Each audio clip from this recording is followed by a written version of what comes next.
நான் நம்புகிறேன், நிச்சயமாய் ஒரு நாள் உங்கள் வருத்தங்கள் யாவையும் ஆண்டவர் மறக்கும்படி பண்ணுவார். ஆமென். ஸோ அது எப்படி நடக்கும் அப்படின்னு நமக்கு தெரியாது. சில நேரங்களிலே நான் வந்து அப்படி நினைக்கல. என்னுடைய மியூசிக் வால்யூம் இதில் கொஞ்சம் குறைச்சிருக்கலாம். ஐயா தேங்க்ஸ். நான் நிறைய நேரங்களில் அப்படி நினச்சிருக்கிறேன். ஸோ எப்படி என்னுடைய வாழ்க்கையில் கடந்து வந்த பாதையெல்லாம் எப்படி மறக்க முடியும்? மறக்கவே முடியாது.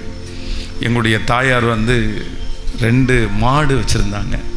அப்போ ஒரு நாள் வந்து இந்த அருமனை பக்கத்தில் ஒரு மிருக டாக்டர் ஒருத்தர் இருக்கார். அப்போ அந்த இடத்துல வந்து அந்த மாடை வந்து ஒரு ட்ரீட்மெண்ட்டுக்காக கூட்டிகிட்டு போகும்போது எங்கள் தாயார் வந்து என்னையும் சேர்த்து அவங்க கூட்டிகிட்டு போனாங்க. சரி அப்படின்னு போனோம். அங்கே ஒரு டாக்டர் இருந்தார், வெட்டினரி டாக்டர். அப்போ அந்த டாக்டர் வந்து எங்கள் அம்மா அந்த மாடுக்கெல்லாம் ட்ரீட்மெண்ட் முடிச்சிட்டாரு. முடித்த உடனே உங்கள் பையனை மட்டும் கொண்டு வாங்க, கூட்டி இங்கே அனுப்புங்க அப்படின்னு சொன்னார்.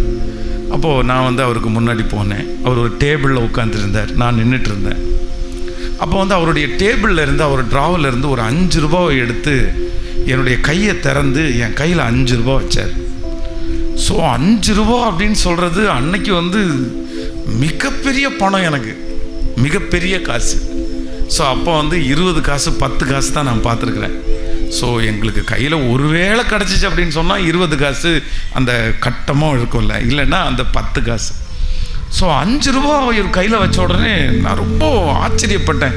என்ன 5 ரூபா கையில் வைக்கிறாரு அப்படின்னு சொல்லி அந்த 5 ரூபாவை என் கையில் வச்சுட்டு அவர் என்ன பண்ணார் அப்படின்னு சொன்னால் என் உடம்புல நிறைய இடத்துல தொட ஆரம்பித்தார். ஸோ என்னுடைய காலில் தொட ஆரம்பித்தார், அப்புறம் வந்து என் கையை தொட ஆரம்பித்தார், என் நெஞ்சை தொட ஆரம்பித்தார். ஆனால் எனக்கு என்னமோ வந்து அவருடைய தொடுதலில் வந்து ஒரு வித்தியாசமாக தெரிஞ்சிருச்சு. இல்லை, இவர் வந்து நம்மளை நல்லா தொடலை, இவர் ஏதோ நம்மளை மிஸ்யூஸ் பண்ணுறதுக்காக விரும்புகிறாரு அப்படின்னு சொன்ன உடனே அந்த 5 ரூபாவை நான் கீழே வச்சுட்டேன், டேபிளில் வச்சுட்டேன். உடனே அவர் என்ன பார்த்து சொன்னார், நீ வந்து டெய்லி ஸ்கூலுக்கு போயிட்டு, ஸ்கூல் வந்து இங்கே நான் வந்து ஒரு சின்ன ஸ்கூலில் தான் படித்தேன், அருமனையில். அப்போ அந்த ஸ்கூல் முடிச்சுட்டு போகும்போது நீ வந்து ஒரு 2 மணி நேரம் இங்கே வந்து எனக்கு உதவி செஞ்சுட்டு அதுக்கப்புறம் வந்து நீ வந்து வீட்டுக்கு போன அப்படின்னு சொன்னால் டெய்லி உனக்கு நான் 5 ரூபா தரேன் அப்படின்னு சொன்னார். அப்போ வந்து டெய்லி 5 ரூபா அப்படின்றது வந்து அன்னைக்கு வந்து செங்கல் சொல்லிக்கு போனால் கூட 20 ரூபா 30 ரூபா தான் சம்பளம் கிடைக்கும். ஸோ சும்மா ஒரு 2 மணி நேரம் வந்ததில் 5 ரூபா கிடைக்குது அப்படின்றது பெருசாக தெரிஞ்சிருச்சு. ஆனால் வந்து என் மனசு சொல்லுது, இல்லை, அவர் என்னமோ உன்னை வந்து தப்பான விதத்தில் நடத்த பார்க்குறாரு. அந்த பணம் உனக்கு தேவையில்லை, அந்த பணம் நல்ல பணம் இல்லை, அந்த பணம் ஆசீர்வாதமாக உனக்கு இருக்காது அப்படின்னு என் கூட யாரோ ஒருத்தர் என் கூட பேசுகிறது மாதிரி எனக்கு ஃபீல் ஆகிட்டே இருக்குது. உடனே வந்து சரின்னு சொல்லிட்டு அந்த 5 ரூபா வச்சுட்டு வெளியே ஓடி வந்தேன். உடனே அவர் வந்து என்னுடைய அம்மாவை கூப்பிட்டு சொன்னார், இதை பாருங்கள், உங்கள் வீட்டில் எல்லாருமே கஷ்டப்படுறாங்க, இந்த ஒரு பையனையாவது நான் வந்து என்ன மாதிரி ஒரு டாக்டர் ஆக்கிடுறேன் அப்படின்னு சொன்ன உடனே எங்கள் அம்மாவுக்கு அவ்வளோ சந்தோஷம். உடனே எங்கள் அம்மா என்ன சொல்கிறாங்க அப்படின்னு சொன்னால், எப்பா, இந்த குடும்பத்திலேயே நீ தாண்டா ஆண்டவரை ரொம்ப தேடுற, அதனால் உனக்கு தான் ஆண்டவர் ரொம்ப கிருபையாக இருந்திருக்காரு பாரு, நீ பாஸ்டரோடு இருந்ததுக்கு ஆண்டவர் பதில் கொடுக்குறாரு பாரு, நீ பைபிளை தூக்கிட்டு சர்ச்சுக்கு போனதுக்கு ஆண்டவர் உனக்கு பதில் தராரு, நாளையிலேருந்து நீ வேலை எதுவுமே செய்யாட்டியா கூட பரவாயில்ல, நீ ஸ்ட்ரெயிட்டாக எங்கே போயிருன்னா அங்கே டாக்டர் இடத்துல போய் ஒரு 2 hours ஒர்க் பண்ணிட்டு அதுக்கப்புறம் நீ வந்துரு அப்படின்னு சொல்கிறாங்க. அப்போ எங்கள் அம்மாட்ட வந்து எப்படி இதை சொல்கிறதுனே தெரில, எதுவுமே சொல்ல முடியல. சரிம்மா அப்படின்னு சொல்லிட்டு திருப்பி கண்டினியூவாக நான் போகாத உடனே எங்கள் அம்மா வந்து பயங்கரமாக என்ன திட்டுனாங்க, நீ இந்த மாதிரி ஒன்றும் இல்லாமல் போகணுன்னு முடிவு எடுத்துட்ட. ஆனால் எங்கள் அம்மாட்ட எதுவுமே சொல்ல. ஸோ கொஞ்ச நாள் திட்டிட்டு எங்கள் அம்மா வந்து என்னை விட்டுட்டாங்க. ஆனால் இன்று இப்போ நான் நினைக்கிறேன், ஒருவேளை அந்த பணத்தினுடைய ஆசையினாலேயோ எங்கள் வாழ்க்கையில் இருக்கிற அந்த கஷ்டத்தினாலேயோ ஒருவேளை அந்த மனுஷனுக்கு பின்னாடியே நான் போயிருந்தா, அந்த மனுஷன் சொல்கிறதெல்லாம் நான் கேட்டிருந்தா, இன்றைக்கி ஊழியக்காரனா இந்த இடத்துல நின்றுக்க முடியுமா அப்படின்றது வந்து ஒரு பெரிய கேள்விக்குறி. எனக்கு வந்து தெரிஞ்சு நான் அதுலேருந்து தப்பிச்சேன் அப்படின்னு சொல்ல முடியல. நான் தெரிஞ்சு தப்பிச்சேன், நானே அவாய்ட் பண்ணிட்டேன், எனக்கு அந்த பண ஆசையே வரல, எனக்கு அந்த வந்து பணம் வேண்டான்னு நான் உதறி தள்ளினேன் அப்படின்னு நான் நினைக்கல. ஆனால் நான் நம்புகிறேன், என்னமோ தெரில, ஆண்டவருடைய ஒரு பெரிய இரக்கம் என் மேலே இருந்ததுனால அந்த காரியங்களிலிருந்து கர்த்தர் கிருபையாய் தப்புவித்தார். அவரே தப்புவித்தார்.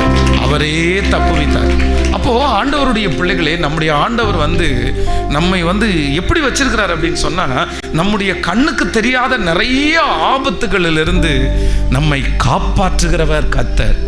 இதுவரையிலும் உங்களுக்கு விரோதமாய் வந்திருக்கிற நிறைய ஆயுதங்களை நீங்கள் பார்த்திருப்பீர்கள். அதெல்லாம் உங்க கண்களுக்கு முன்னாடி வந்த ஆயுதம். இந்த மனுஷன் எனக்கு விரோதி, இந்த மனுஷன் எனக்கு விரோதி. ஆனா அவங்களெல்லாம் கண்டுபிடிச்சு நம்ம நிறைய நேரத்துல அவங்கள சத்துருவாய் பார்க்கிறோம். நீ எனக்கு விரோதமாக எழும்பினல்ல, நீ எனக்கு விரோதமாக வந்தல்ல. ஆனால் நம்முடைய கண்ணுக்கு தெரியாம நமக்கு முன்பாக நல்லவர்களாக பேசிட்டு, நமக்கு முன்பாக நல்லவர்களாக இருந்துட்டு, நமக்கு பின்பாக குழி வெட்டின எத்தனையோ குழிகளுக்கு கர்த்தர் நம்மை கிருபையாய் காப்பாற்றி இருக்கிறார், தயவாய் காப்பாற்றி இருக்கிறார்.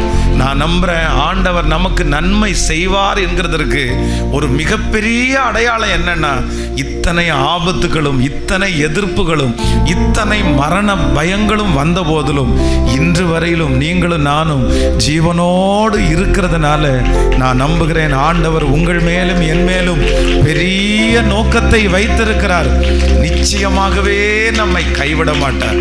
இந்த ஜெபத்தில் இருக்கிற உங்களுடைய வாழ்க்கையில ஒருவேளை எல்லாமே உங்களை விட்டு போயிருக்கலாம். பாஸ்டர், எதுவுமே என்னிடத்துல இல்லை, என்னுடைய படிப்பு என்கிட்ட இல்லை, என்னுடைய திறமை என்கிட்ட இல்லை, என்னுடைய பரிசுத்தம் என்கிட்ட இல்லை, எதுவுமே என்கிட்ட இல்லை. நான் ஒரு நடபட மாதிரி வாழ்கிறேன், நான் வெளியே எல்லா இடத்துலையும் பேசுகிறேன், எல்லா இடத்துலையும் சிரிக்கிறேன். ஆனால் நான் வெளியே வருவேனா, நான் வெற்றி அடைவேனா, இதற்கு எந்த வாய்ப்புமே இல்லை. இன்னும் உயிர் மட்டும்தான் எனக்கு இருக்குது, வேற எல்லாமே என்னை விட்டு போயிருச்சு.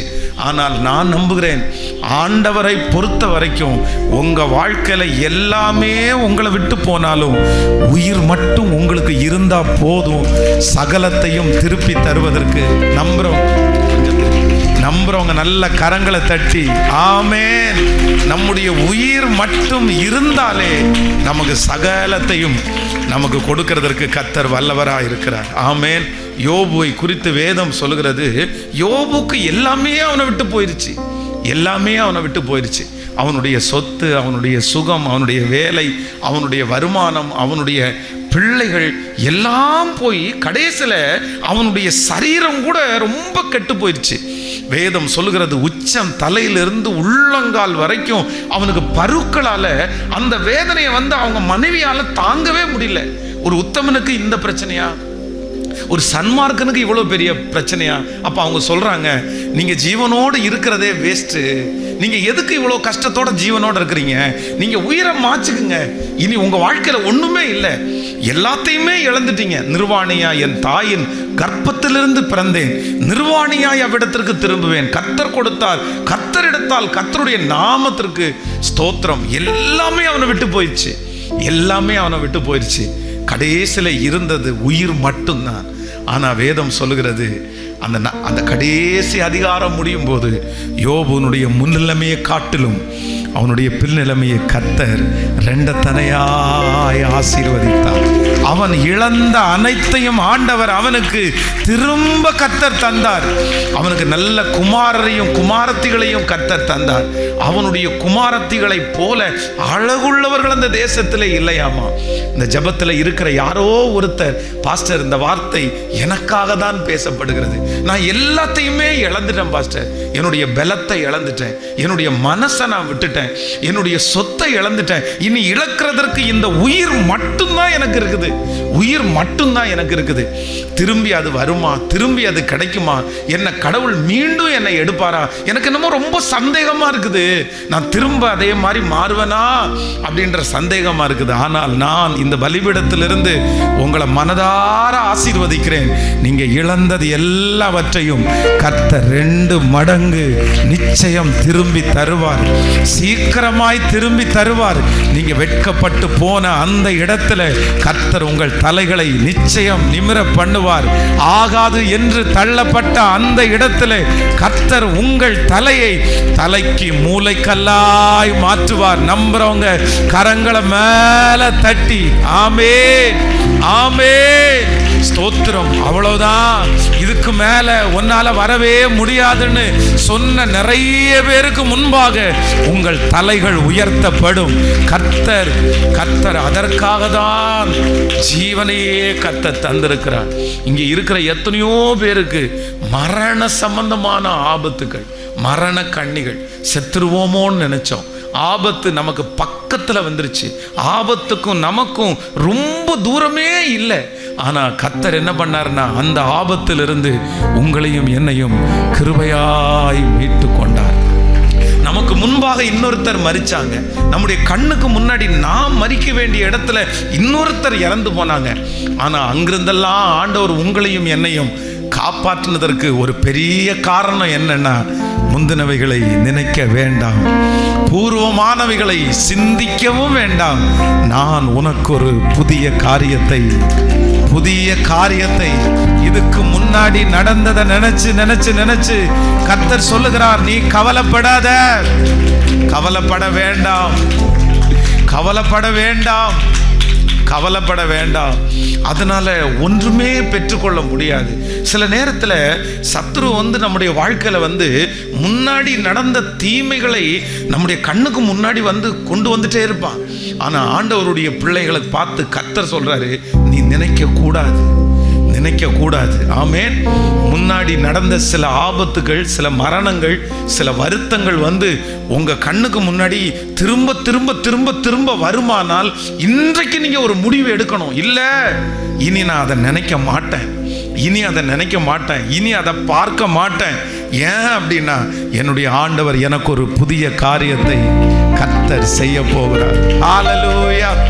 அப்படியே கைகளை உயர்த்தி எல்லாரும், எங்கள் தகப்பனே யெகோவா, நீங்க சாதாரணமானவர் அல்ல. எங்கள் தகப்பனே யெகோவா, நீங்க சாதாரணமானவர் அல்ல. நீங்க சாதாரணமானவர் அல்ல. நீங்க சாதாரணமானவர் அல்ல. நீங்க சாதாரணமானவர் அல்ல. நீங்க சாதாரணமானவர் அல்ல. முழு பலத்தோடு கூட சேர்ந்து சொல்லுங்கள், நீங்க சாதாரணமானவர் அல்ல. நீங்க சாதாரணமானவர் அல்ல. நீங்க சாதாரணமானவர் அல்ல.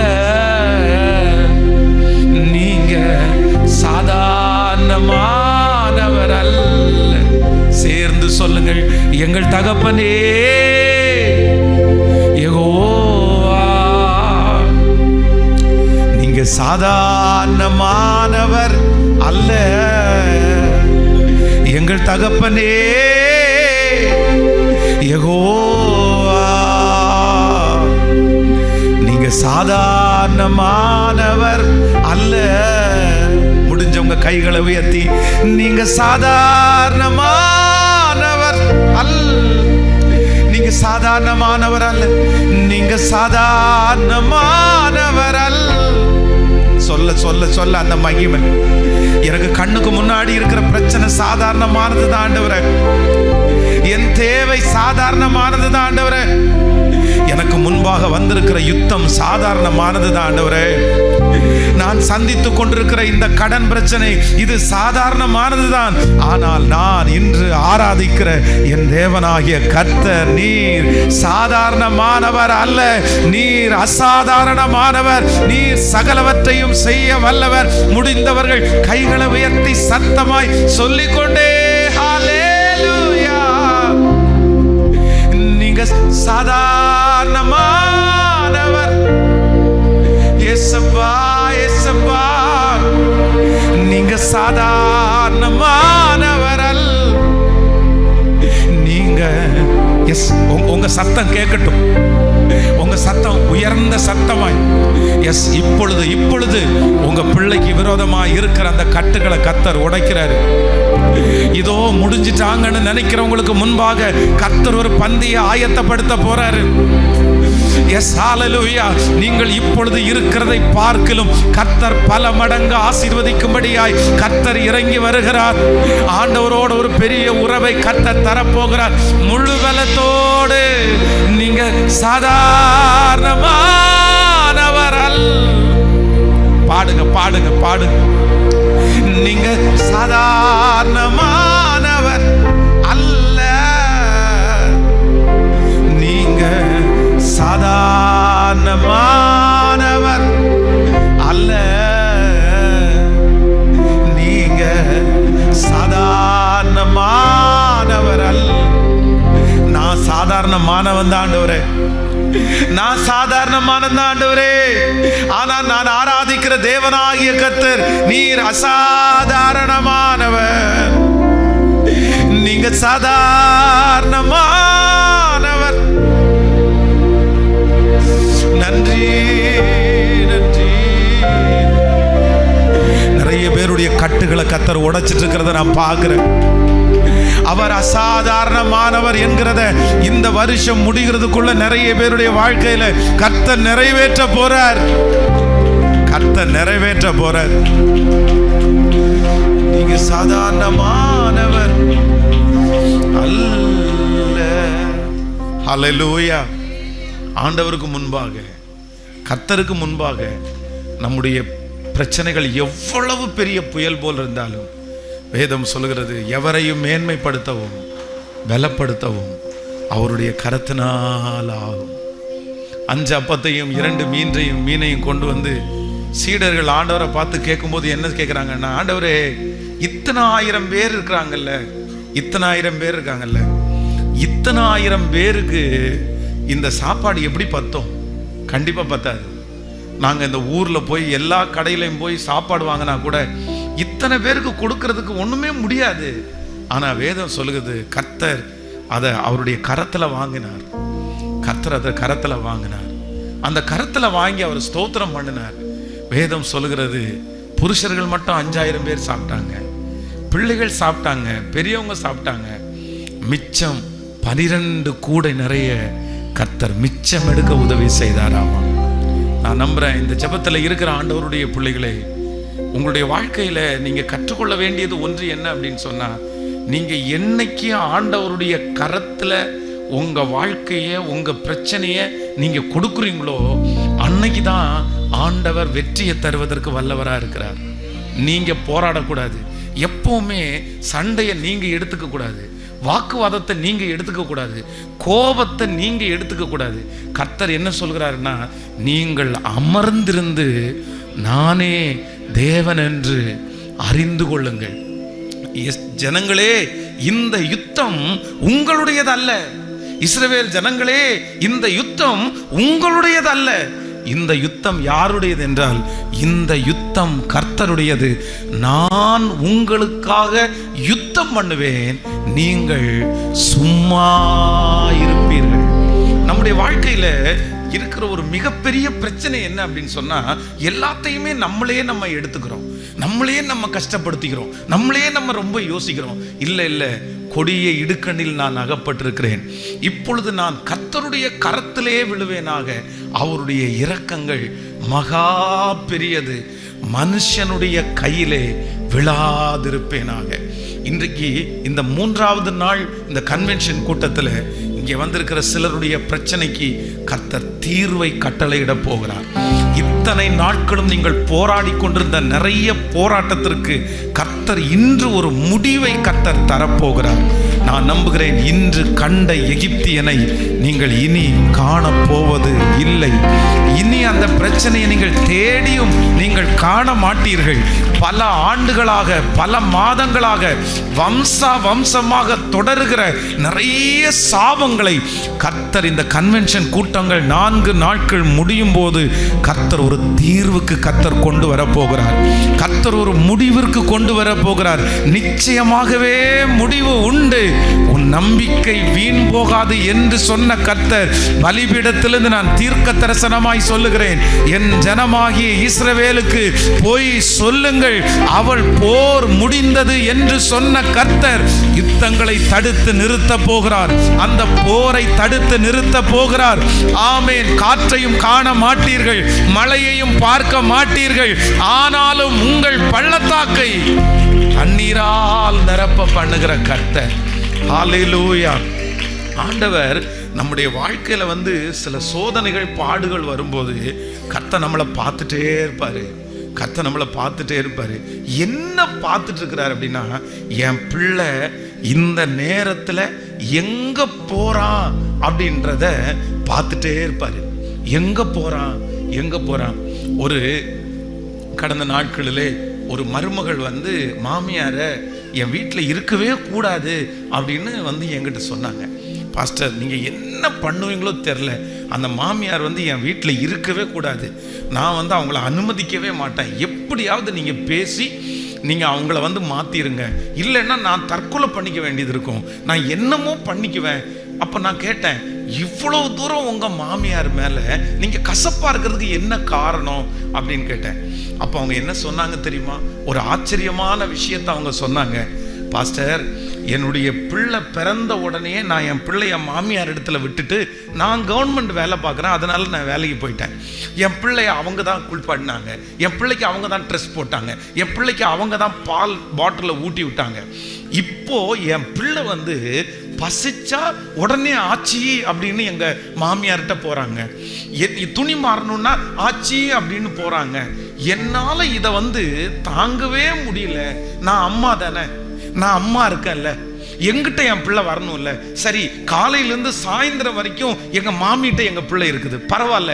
அது முடிச்சதுக்கு பிறகாவது நான் வந்ததுக்கு பிறகாவது அம்மா அப்படின்னு ஓடி வரணும்ல. அப்போ ஒரு நல்ல மாமியார் இருந்தா என்ன சொல்லியிருப்பாங்க?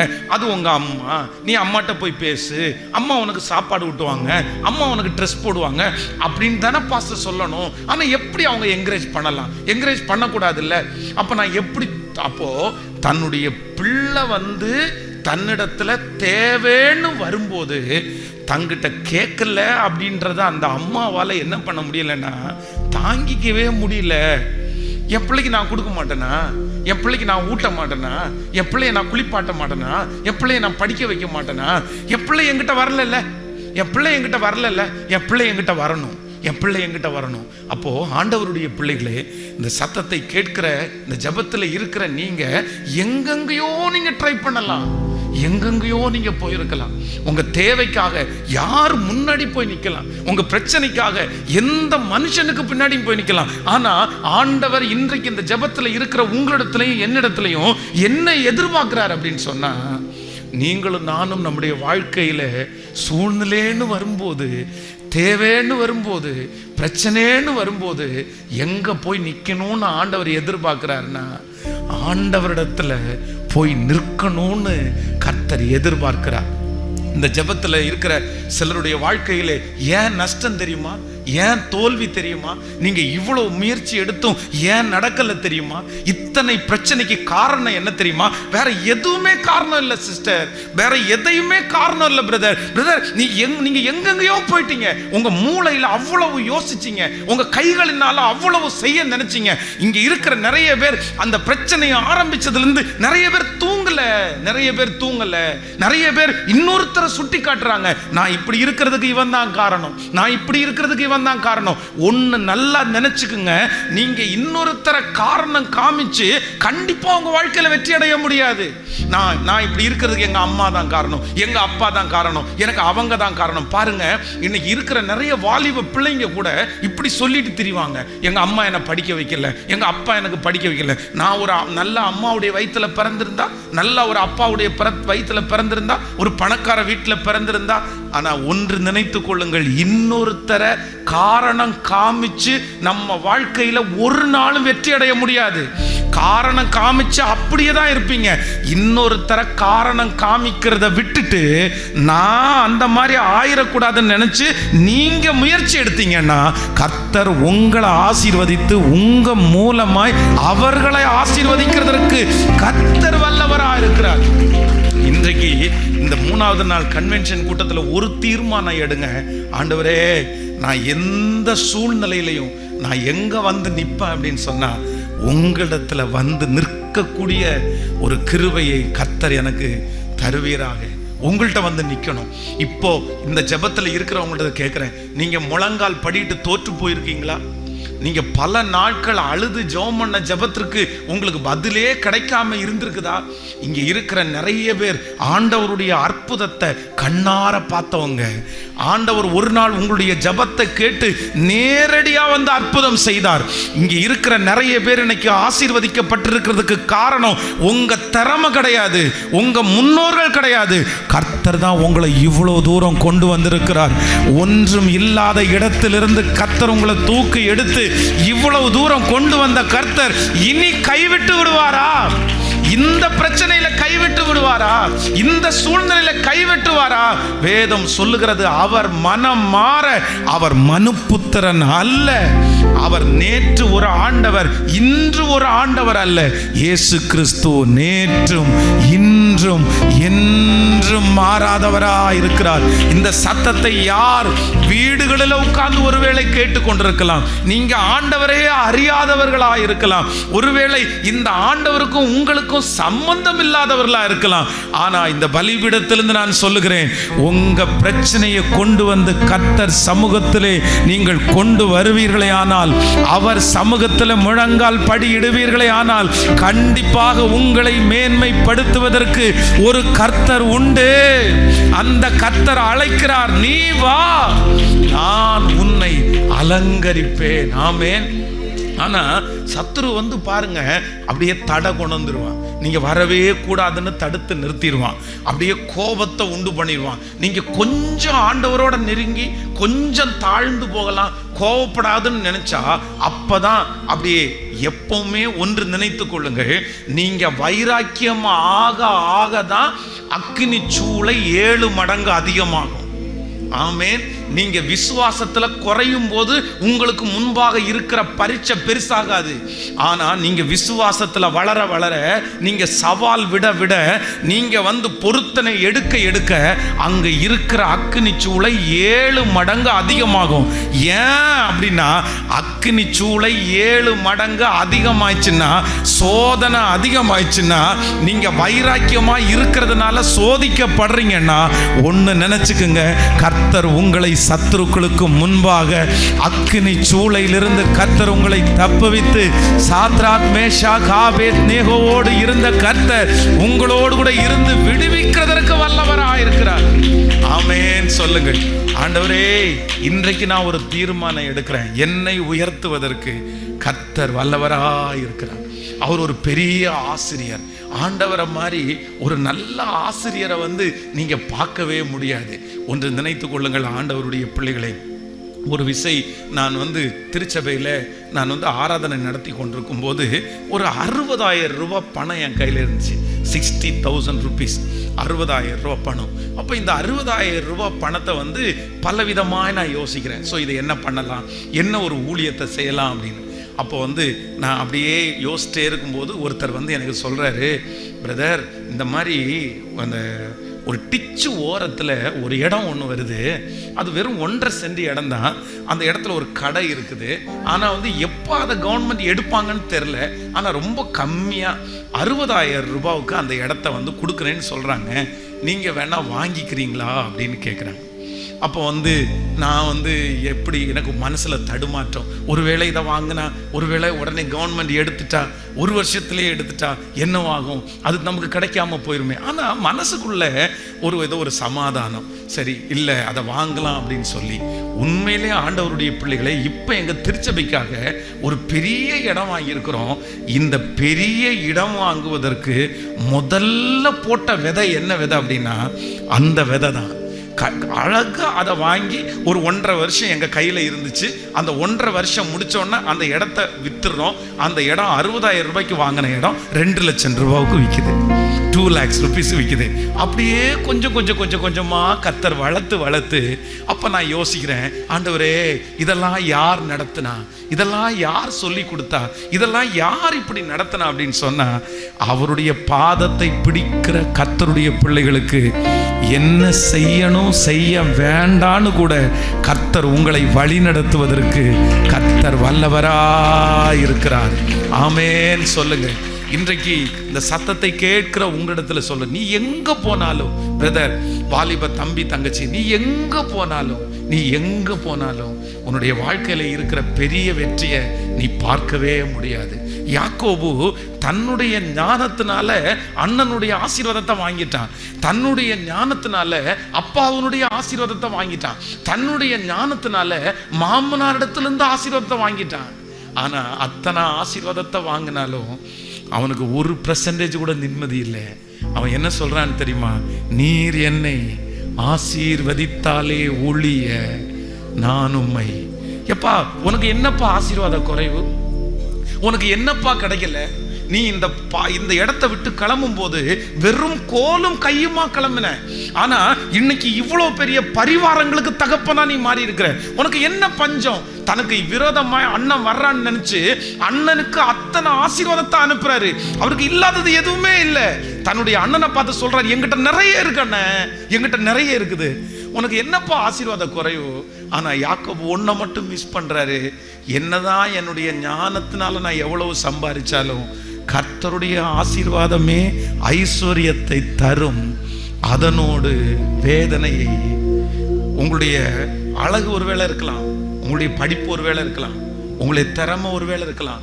இந்த ஜெபத்தில் இருக்கிற வாலிப தம்பி தங்கச்சிக்கு அப்பா கொஞ்சம் சம்பாரிச்சு வச்சிருக்கலாம், அம்மா கொஞ்சம் சம்பாரிச்சு வச்சிருக்கலாம். எனக்கு தான் இவ்வளோ அப்பா இருக்கிறாரு, நல்ல கல்யாணம் பண்ணி கொடுத்துருவாரு, எனக்கு தான் அம்மா இருக்காங்களே. இல்லை இல்லை இல்லை, ஒன்று நினச்சிக்கோங்க, உங்கள் வாழ்க்கையில் நீங்கள் யார் முன்னாடி போய் நிற்கணும்னா ஆண்டவருக்கு முன்பாக கண்டிப்பாக ஒரு நாள். எத்தனை பேர் ஆமோதிக்கிறீர்கள்? இப்போ கையை மேலே உயர்த்தி, எங்கள் தகப்பனே யெகோவா, நீங்க சாதாரணமானவர். சொல்லுங்க, முழு பலத்தோட சொல்லுங்க பகலம். எங்கள் தகப்பனே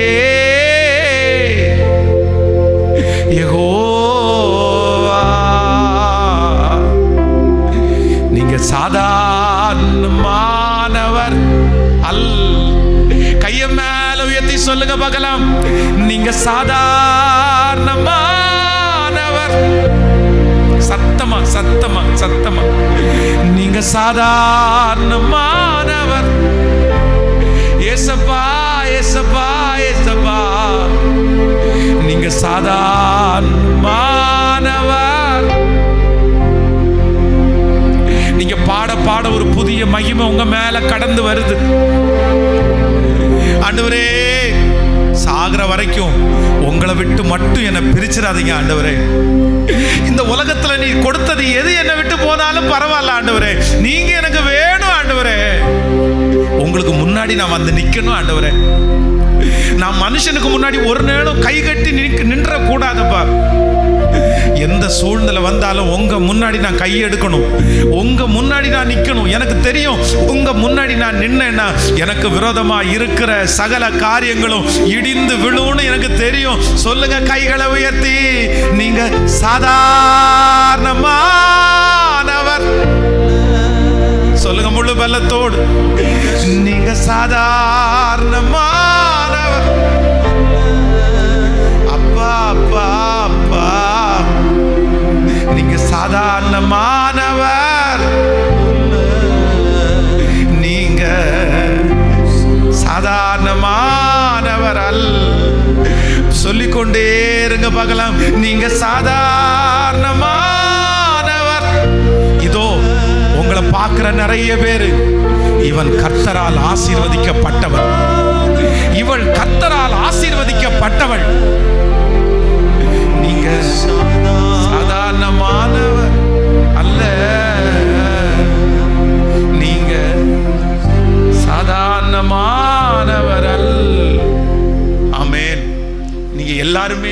கர்த்தரிடத்துல கேளுங்க, ஆண்டவரே என்னை பார்க்கிற நிறைய பேர் என்னை பார்த்து என்ன சொல்லணும்னா, இவன் கர்த்தரால் ஆசீர்வதிக்கப்பட்டவன். என்ன சொல்லணும் சொல்லுங்க? ஈசாக்க பகைச்சவங்க, வெறுத்தவங்க, ஒதுக்குனவங்க அவனிடத்துல வந்து என்ன சொல்றாங்க அப்படின்னு சொன்னா, நிச்சயமாய் கர்த்தர் உம்மோடு கூட இருக்கிறார் என்று கண்டோம். ஹல்லேலூயா. நம்முடைய வாழ்க்கையில எல்லாமே வந்து சேரும். வேதம் சொல்லுகிறது, தாவீதுக்கும் சவுலுக்கும் பெரிய வித்தியாசம் இருந்துச்சு. சவுல் எல்லாத்தையுமே தேடி தேடி தேடி தேடி போனான். எல்லாத்தையும் சவுல் தன்னுடைய ராஜ்யபாரத்திலே ஒரு பராக்கிரமசாலியிலும் பார்த்தா அவங்கள என்ன பண்ண மாட்டானாமா, அந்த பராக்கிரமசாலிகளை யாரையுமே விட மாட்டானாமா. ஒரு பராக்கிரமசாலியை பார்த்தாலும் போய் உடனே தோள் மேல கை போட்டு, எப்பா நீ மிலிட்டரியில ஜாயின் பண்ணிக்கிறியா, நீ வேணா ட்ரெஸ் வேணுமா, உனக்கு ஒரு பட்டயத்தை கொடுத்துட்டுமா, அப்படி எல்லாரையும் கூப்பிடுவானாமா. ஆனா தாவீது, வேதம் சொல்கிறது, தாவீது எந்த பராக்கிரமசாலியை தேடி போகல, தாவீதினிடத்தில் வந்து சேர்ந்தார்கள் என்று வேதம் சொல்லுது. இப்போ உங்களை பார்த்து கேட்கிறேன், நீங்க தேடி தேடி தேடி போகணுமா, உங்களை தேடி வரணுமா? அதான் பிணம் எங்கேயோ அங்கே கழுகு வந்து சேரும். ஆண்டவரோட நீங்க நடந்தீங்கன்னா, ஆண்டவரோட நீங்க இருந்தீங்கன்னா, நீங்க தேடி போக வேண்டியது இல்லை. கர்த்தர் சொல்லுகிறார், இதோ நான் திறந்த வாசலை உனக்கு முன்பாக வைத்திருக்கிறேன், தடைகளை உடைத்து போடுகிறவர் உனக்கு முன்பே கடந்து போகிறார். அவர் தடைகளை உடைத்து உங்களுக்கும் எனக்கும் தேவையானதை நான் நம்புகிறேன். நீங்கள் கரங்களை தட்டி கொண்டு இருக்கும் போதே கர்த்தர் உங்களுக்கானதை கர்த்தர் கொண்டு வந்து சேர்ப்பார். கர்த்தர் உங்களுக்கானதை கொண்டு வந்து சேர்ப்பார். எப்பவுமே 24 ஹவர்ஸும் நீங்க மனசுக்குள்ள எல்லாத்தையுமே மனுஷீகமாகவே யோசிச்சிடக்கூடாது. பக்கத்துல கையை பிடிச்சி சொல்லுங்க, மனுஷீகமாகவே யோசிச்சிடாதீங்க. சொல்லுங்க, எல்லாருமே சொல்லுங்க. நிறைய பேர் எல்லாத்தையுமே எப்படிதான் யோசிப்பாங்க சொல்லுங்களேன்? எல்லாமே மனுஷீக பிரகாரம் தான், எல்லாமே மனுஷீக பிரகாரம். யாராவது ஒருத்தர் கொஞ்சம் முறைச்சு பார்த்துட்டாங்கன்னா உடனே இவன் ஏதாவது இருக்குமோ அப்படின்னு. ஒருவேளை வீட்டுக்கு முன்னாடி ஏதோ எலுமிச்சம்பழமோ இல்லைன்னா ஏதாவது குங்குமோ இருந்தா உடனே யாராவது ஏதாவது சத்தமா சொல்லுங்க செஞ்சிருப்பாங்களோ அப்படின்னு. அப்போ ஆண்டவருடைய பிள்ளைகள் சிலர் வந்து எப்பவுமே என்ன பண்றாங்கன்னா, எதெடுத்தாலும் ஒரு சண்டை வந்த உடனே மாமியார் சொல்லி கொடுத்துருப்பாங்களோ, இல்லைன்னா புள்ள சொல்லி கொடுத்துருக்குமோ, உடனே எல்லாத்தையுமே மனுஷிக பிரகாரமாய் யோசிக்கிறது. ஒரு நஷ்டம் வந்த உடனே இவன் காரணமா இருப்பானோ, ஏதாவது ஒண்ணு கிடைக்காம போன உடனே பாரு அதுக்குள்ள போய் ஏத்தி விட்டான், சொல்லி விட்டான், எனக்கு அது கிடைக்கல.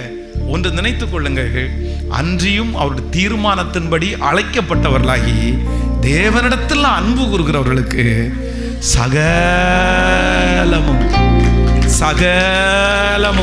சிஸ்டர், இதற்கு முன்பாக நடந்தது நன்மைக்கு, இப்ப நடந்து கொண்டிருக்கிறது நன்மைக்கு, இனி நம்முடைய வாழ்க்கையில நடக்க போகிற சகல காரியமும் அவர் மேல மட்டும் நம்ம அன்பா இருந்தோமே ஆனால் கண்டிப்பாக அதுல தீமைன்ற ஒன்று இருக்கவே இருக்காது. உங்க மனசுக்குள்ள ஒருவேளை இது தீமைக்காதான் நடந்துச்சு, நான் நம்புறேன் இங்க இருக்கிற நிறைய பேர் எப்ப ஜெபம் பண்ண ஆரம்பிச்சீங்க, எப்போ பைபிளை தூக்க ஆரம்பிச்சிங்க, எப்போ ஆண்டவரை ரொம்ப தேடி வந்தீங்க, எப்போ உங்கள் வாழ்க்கையில் தீமைன்னு ஒன்று நீங்கள் நினச்சிங்களோ அன்னைக்கு தான் ஆண்டவரை தேடுனீங்க. ஆண்டவரை தேடுறது தீமை கிடையாது, கண்டிப்பாக அது நன்மையாகவே அமைந்திருக்கிறது. ஸோ இன்றைக்கு நம்பர் 1, முதலாவதாக இந்த 3வது நாள் கன்வென்ஷனில் எனக்கு என்ன வந்தாலும் நான் என்ன பண்ணுவேன்னா, கர்த்தருக்கு முன்பாக போய் நிற்பேன். ஒரு தீர்மானம் ஆண்டவருக்கு முன்னாடி நிற்பேன். பைபிள்ல ஆசா அப்படின்ற ஒரு ராஜா ஆரம்பத்தில் ரொம்ப நல்லா இருந்தாரு, ரொம்ப ஆண்டவரை சேவிச்சார். ஆனா திடீர்னு வழி விலகி போனார். ஆண்டவர் அவரை தன் பக்கமாய் சேர்க்கிறதுக்கு எத்தனையோ முயற்சி எடுத்தார். ஆனா அவர் ஆண்டவர் பக்கமா வரவே இல்லை. கடைசியில் ஆண்டவர் என்ன கொடுக்கிறாருன்னா, ஆசா அவனுடைய கால்களில் ஆண்டவர் ஒரு வியாதியை கொடுத்தார். அப்போ என்ன, எதுக்கு அந்த வியாதியை கொடுத்தாருன்னா, ஆசா தன் கால்களிலே வியாதி கண்டு கர்த்தரை அல்ல பரிகாரிகளையே தேடினான். அப்போ அந்த காலில் வியாதி வந்தது எதுக்காக? எதுக்கு சொல்லுங்க, கேட்கல. அந்த காலில் வியாதி வந்தது அவனை அழிக்கிறதுக்கு இல்ல, அவன் மற்றவங்களுக்கு முன்னாடி வெட்கப்பட்டு போறதுக்கு இல்ல, இப்பவாவது கர்த்தரை தேடுவானான்னு ஆண்டவர் ஒரு சின்ன சோதனை கொடுத்தாரு. ஆனா அதுலயும் ஆசா என்ன பண்ணல, இங்க இருக்கிற நிறைய பேரை பார்த்து கர்த்தர் தீர்க்க தரிசனமா சொல்றாரு, உங்க வாழ்க்கையில திடீர்னு நடந்த அந்த பிரச்சனை, அந்த புயல் என்ன காரணம், என்ன காரணம், என்ன காரணம்? என்ன நிர்மூலமாக்குறதுக்கு கர்த்தர் சித்தம் கொண்டாரா? என்ன ஆண்டவர் கைவிட்டுட்டாரா அப்படின்னு நினைச்ச ஒவ்வொருத்தருக்கும் கர்த்தர் ஆன்சர் கொடுக்கிறாரு. நீ அப்பவாவது என்னை தேடி வந்து எனக்கு முன்னாடி நீ நிற்பேன்னு நான் எதிர்பார்த்து தான் இந்த போராட்டத்தை, இந்த சூழ்நிலையை உனக்கு நான் அனுமதிச்சிருக்கிறேன். ஆனாலும் திராணிக்கு மேலாக நான் உன்னை சோதிக்கப்படுவதற்கு நான் விடமாட்டேன். எனக்கு முன்பாக நீ வந்து நின்னா இந்த சோதனையை எடுக்கிறது மட்டும் இல்லை, இந்த சோதனையை தாங்கிறதனுடைய அவார்டையும் கர்த்தர் நம்புறவங்க கைகளை மேல தட்டி ஆமென் முழு பலத்தோட சொல்லுங்க, ஆண்டவரே உமக்கு முன்பாக வந்து நான் நிற்கிறேன், உமக்கு முன்பாக வந்து நிற்கிறேன், உமக்கு முன்பாக வந்து நிற்கிறேன். உங்களை ஆண்டவர் மோல்டு பண்ணுவார், கர்த்தர் உங்களை உருவாக்குவார், கர்த்தர் உங்களுக்கு சொல்லி தருவார், ஆண்டவர் உங்களை நடத்துவார், உங்க கண்ணை அப்படியே கர்த்தர் திறப்பார், உங்களுக்கு ரொம்ப ஞானம் வரும். எப்போ அப்படின்னா ஆண்டவருக்கு முன்பாக போய் நிற்கும் போது. ஹல்லேலூயா. இந்த கன்வென்ஷன் முடிஞ்ச உடனே ஒவ்வொருத்தரும் தனித்தனியா ஆண்டவரை சந்திக்கணும், தனித்தனியா ஆண்டவரை சந்திக்கணும். இங்க இருக்கிற வாலிபம் பிள்ளைகளுக்கு திரும்ப திரும்ப நான் சொல்றேன், உங்க அப்பா உனக்கு சொல்லி கொடுத்த இயேசு, உங்க அம்மா உனக்கு சொல்லி கொடுத்த இயேசு இல்ல, உங்க அப்பா உனக்கு சொல்லி கொடுத்த இயேசு கொஞ்ச தூரம் நீ டிராவல் பண்ணலாம், உங்க அம்மா உனக்கு சொல்லி கொடுத்த இயேசு கொஞ்ச தூரம் நீ டிராவல் பண்ணலாம். ஆனா நீ ஒரு இயேசுவை அறியணும், நீ ஒரு இயேசு அறியணும். உங்க அப்பா சொல்லி கொடுத்த இயேசு வச்சு எதுவும் பண்ண முடியாதுப்பா, எதுவுமே பண்ண முடியாது. கர்த்தர் நல்லவர் என்கிறதை சத்தமா சொல்லுங்க. ஐயா சொன்னது மாதிரி என்னுடைய பாஸ்டருக்கு நான் ரொம்ப பிடிச்ச பையனா இருந்தேன், ரொம்ப பிடிச்ச பையன். என் பாஸ்டருடைய காலை அமுத்தி விடுறது அவ்வளோ ஆசைப்படுவேன், என் பாஸ்டருடைய துணி துவச்சு போறதுல அவ்வளோ ஆசைப்படுவேன். எங்க பாஸ்டருக்கு ரொம்ப ரைட் ஹேண்டா இருக்கணும்னு நினைப்பேன். அவர் சாப்பிட்டு முடித்த உடனே அவருடைய தட்டில் ஓடி போய் சாப்பாடு போட்டு சாப்பிடுவேன். எங்கள் பாஸ்டர் இறந்துட்டாங்க, எங்கள் பாஸ்டர் மரணம் அடைகிற வரைக்கும் ஒரு நாள் கூட எங்கள் பாஸ்டரை எதிர்த்ததோ அவர் சொல்கிற வார்த்தைக்கு நோ அப்படின்னு சொன்னதோ இல்லை. எங்கள் பாஸ்டருக்கு என்னை ரொம்ப பிடிச்சதுனால தான் அவரே என்னை படிக்க வச்சு அவரே பைபிள் காலேஜில் என்னை கொண்டு போய் சேர்த்து விட்டார். நான் ஜெபம் பண்ணும்போது கூட எங்கள் பாஸ்டருடைய கடைசி நாளில் அவருக்கு எப்படியாவது ஊழியம் செய்கிறதுக்கு எனக்கு ஒரு ஹெல்ப் பண்ணுங்க ஆண்டவரேன்னு சொன்னேன். கரெக்டாக கன்னியாகுமரியில் அப்போ எனக்கு 3 நாள் மீட்டிங். எங்கள் பாஸ்டர் ரொம்ப சிக்காக இருக்கிறாரு. அந்த 3 நாள் அவருக்கு செய்ய வேண்டிய மொத்த கடமையும் செய்கிறதுக்கு ஆண்டவர் ஒரு கிருபை பாராட்டினார். ரொம்ப சந்தோஷப்பட்டேன். எங்கள் பாஸ்டர் உயிரோடு இருக்கும்போது என்னை பார்த்து சொல்லுவார், டேய் நீ சேரில் உட்கார்றா, நீ சேரில் உட்கார். நான் எப்போவுமே அவர் உட்கார்ந்தா கீழே உட்காருவேன். என்ன சொல்லுவார் அப்படின்னா, என்னை விட நீ இப்போ பெரிய ஊழியக்காரன்டா அப்படின்னு. எங்கள் பாஸ்டரே அவருடைய சர்ச்சில் நோட்டீஸ் அடித்து நான் ஊர் முழுக்க பிரசங்கம் பண்ணேன், வெளிநாட்டுக்கெல்லாம் பிரசங்கம் பண்ணேன். ஆனால் எனக்கு ரொம்ப சந்தோஷம் என்னென்னா, நான் பிறந்த சர்ச்சில், நான் வளர்ந்த சர்ச்சில் எங்கள் பாஸ்டர் என்ன ஸ்பெஷல் பிரசங்கராக கூப்பிட்டு அவர் நோட்டீஸ் அடித்து அவர் வந்து மேடையில் நின்று இப்போ ஒரு ஸ்பெஷல் பிரசங்கர் வராரு அப்படின்னு சொல்லும்போது ரொம்ப சந்தோஷமாக இருந்துச்சு, ரொம்ப சந்தோஷமாக இருந்துச்சு. ஆனால் எங்கள் பாஸ்டர் என்னை ரொம்ப நேசித்தார், நான் பாஸ்டர் நேசித்தேன். எங்கள் பாஸ்டர் ஒரு இயேசு எனக்கு கற்றுக் கொடுத்தார், எங்க பாஸ்டர் இயேசு எனக்கு கற்றுக் கொடுத்தார். நான் நினைச்சேன் அவர் கற்றுக் கொடுத்த இயேசு ரொம்ப பெரியவரா எனக்கு தெரிஞ்சார். உண்மைதான், கற்றுக் கொடுத்தேன். பைபிள் காலேஜுக்கு வந்தேன். ஆனா வேதாகம கல்லூரியில் வந்ததுக்கு பிறகுதான் எனக்கு தெரிஞ்சிருச்சு, இல்ல எங்க பாஸ்டர் கற்றுக் கொடுத்த இயேசு ஒரு இயேசு இருக்குது. ஆனா நானா கத்துக்க வேண்டிய இயேசு, நானா கத்துக்க வேண்டிய இயேசு அவர் ரொம்ப பெரியவர், அவர் ரொம்ப பிரம்மாண்டமானவர். அவரை அறிய அறிய அவரை கத்துக்க கத்துக்க கத்துக்க கத்துக்க உண்மையிலே எனக்குள்ளே பெரிய வெளிச்சம், எனக்குள்ளே பெரிய தாகம், எனக்குள்ளே பெரிய மாற்றம், எனக்குள்ள பெரிய விசுவாசம், எனக்குள்ள பெரிய அன்பு, எனக்குள்ள எல்லாமே எனக்கு வந்துச்சு. அந்த இயேசுவை என்னைக்கு நான் ரொம்ப அறிஞ்சேனோ, நான் நம்புறேன் இந்த உலகத்தில் இருக்கிற சகல அறிவையும் அவர் எனக்கு தந்தார். இந்த சத்தத்தை கேட்கிற ஒவ்வொரு வாலிப தம்பியும் தங்கச்சியையும், மகன் நீ ஆண்டவரை அறியணும், நீ ஆண்டவரை அறியணும், நீ ஆண்டவரை அறியணும். வெளி தோற்றத்துக்கு நீ ஆண்டவரை அறிய முடியாது, வெளி பார்வைக்கு நீ ஆண்டவரை அறிய முடியாது. இந்த பைபிளை தட்டி தொடச்சு வைக்கிறதுனால ஆண்டவரை அறிய முடியாது. இந்த பைபிளை திறக்கிறதுனால தான் ஆண்டவரை அறிய முடியும். இந்த பைபிள்ல கண்ணீர் வடிக்கணும். இந்த பைபிள்ல இருக்கிற வார்த்தை உன்னோட பேசணும். நீ அந்த வார்த்தையை உணரணும். இந்த வார்த்தை உன் கூட பேசும்போது ஒன்னு அறியாமலே அழுக வரணும். இந்த ஈடுபாடு உனக்குள்ள வரணும். வெறும் நீ பைபிளை உன்னுடைய போன்ல வச்சிருக்கிறதுனாலயோ, உன்னுடைய பைபிளை நீ அழகா தொடச்சு சர்ச்சுக்கு கொண்டு வர்றதுனாலயோ இயேசு அறியவே முடியாது. இயேசு அறியவே முடியாது. நீ கை தட்டுறதுனாலயோ, பாட்டு பாடுறதுனாலயோ, நீ இன்ஸ்ட்ருமெண்ட் வாசிக்கிறதுனாலயோ ஆண்டவரை அறிய முடியாது. நீ பாய் போடுறதுனால ஆண்டவரை அறிய முடியாதுப்பா. கொஞ்சம் அதெல்லாம் அது முதல் துவக்கம்னு வச்சுக்கோய. அது ஆரம்பம். ஆண்டவரை நீ பற்றி பிடிப்பதற்கு உனக்கு இருக்கிற ஆரம்பம். ஆனா நீ எப்படி அறிய முடியும் அப்படின்னு சொன்னா, நீ தனியா போய் ஆண்டவரோட உட்கார்ந்தாதான் ஆண்டவரை அறிய முடியும். நீ ஆண்டவரோட எல்லாரோடையும் இருக்கும்போது நீங்க ஆண்டவரோட பேசுகிற ஒரு வாழ்க்கை இருக்குது. எல்லாரும் கை தட்டும் போது கை தட்டினீங்க, எல்லாரும் பாடும்போது பாடுறீங்க, எல்லாரும் ஆண்டவரத்துல பேசும்போது நீங்க பேசுறீங்க. அதல்ல, 1000 பேரோட சேர்ந்து பேசுறது அல்ல.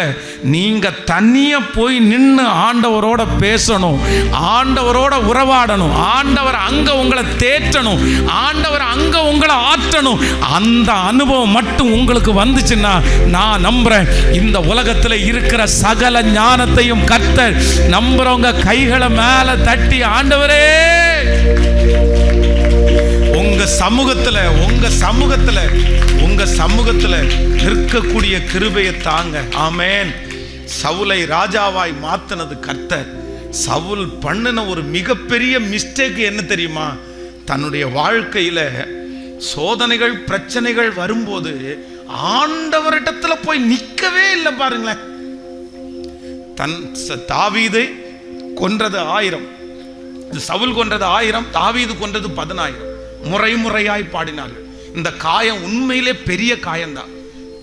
நம்ம ராஜாவா இருக்கும்போது, நம்ம அதிகாரத்தில் இருக்கும்போது, கீழே இருக்கிற ஒருத்தனை புகழ்த்தி கைத்தட்டி முன்னாடி என்கரேஜ் பண்றது என்கிறது நிறைய பேரால தாங்க முடியாது. எனக்கு தெரியும், அது ரொம்ப மன கஷ்டம். அதுவும் அங்க இருக்கிற அத்தனை ஸ்திரீகளும் கூப்பாடு போட்டுட்டு, அதுவும் இந்த பேரை சொல்லலைன்னா கூட பரவாயில்ல, தாவீது கொண்டது 10000 பாடினா கூட பரவாயில்ல. நம்ம ஆட்களை மாதிரி உசுப்பேத்துறவங்க ஒருத்தருமே கிடையாது.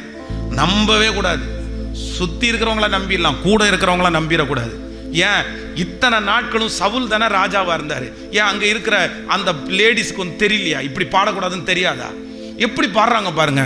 சவுல் கொன்றது 1000, ஆனா 4 நாள்ல காணாம போயிட்டாங்க. நீங்க யாருக்கு ஜாக்கிரதையா இருக்கிறீங்களோ இல்லையோ, உங்களை உயர்த்துறவங்களுக்கு ரொம்ப ஜாக்கிரதையா இருக்கணும். ஆமே. எத்தனை பேர் ஆமோதிக்கிறீங்க? உயர்த்துறவங்க தான் டக்குன்னு தாழ்த்துவாங்க.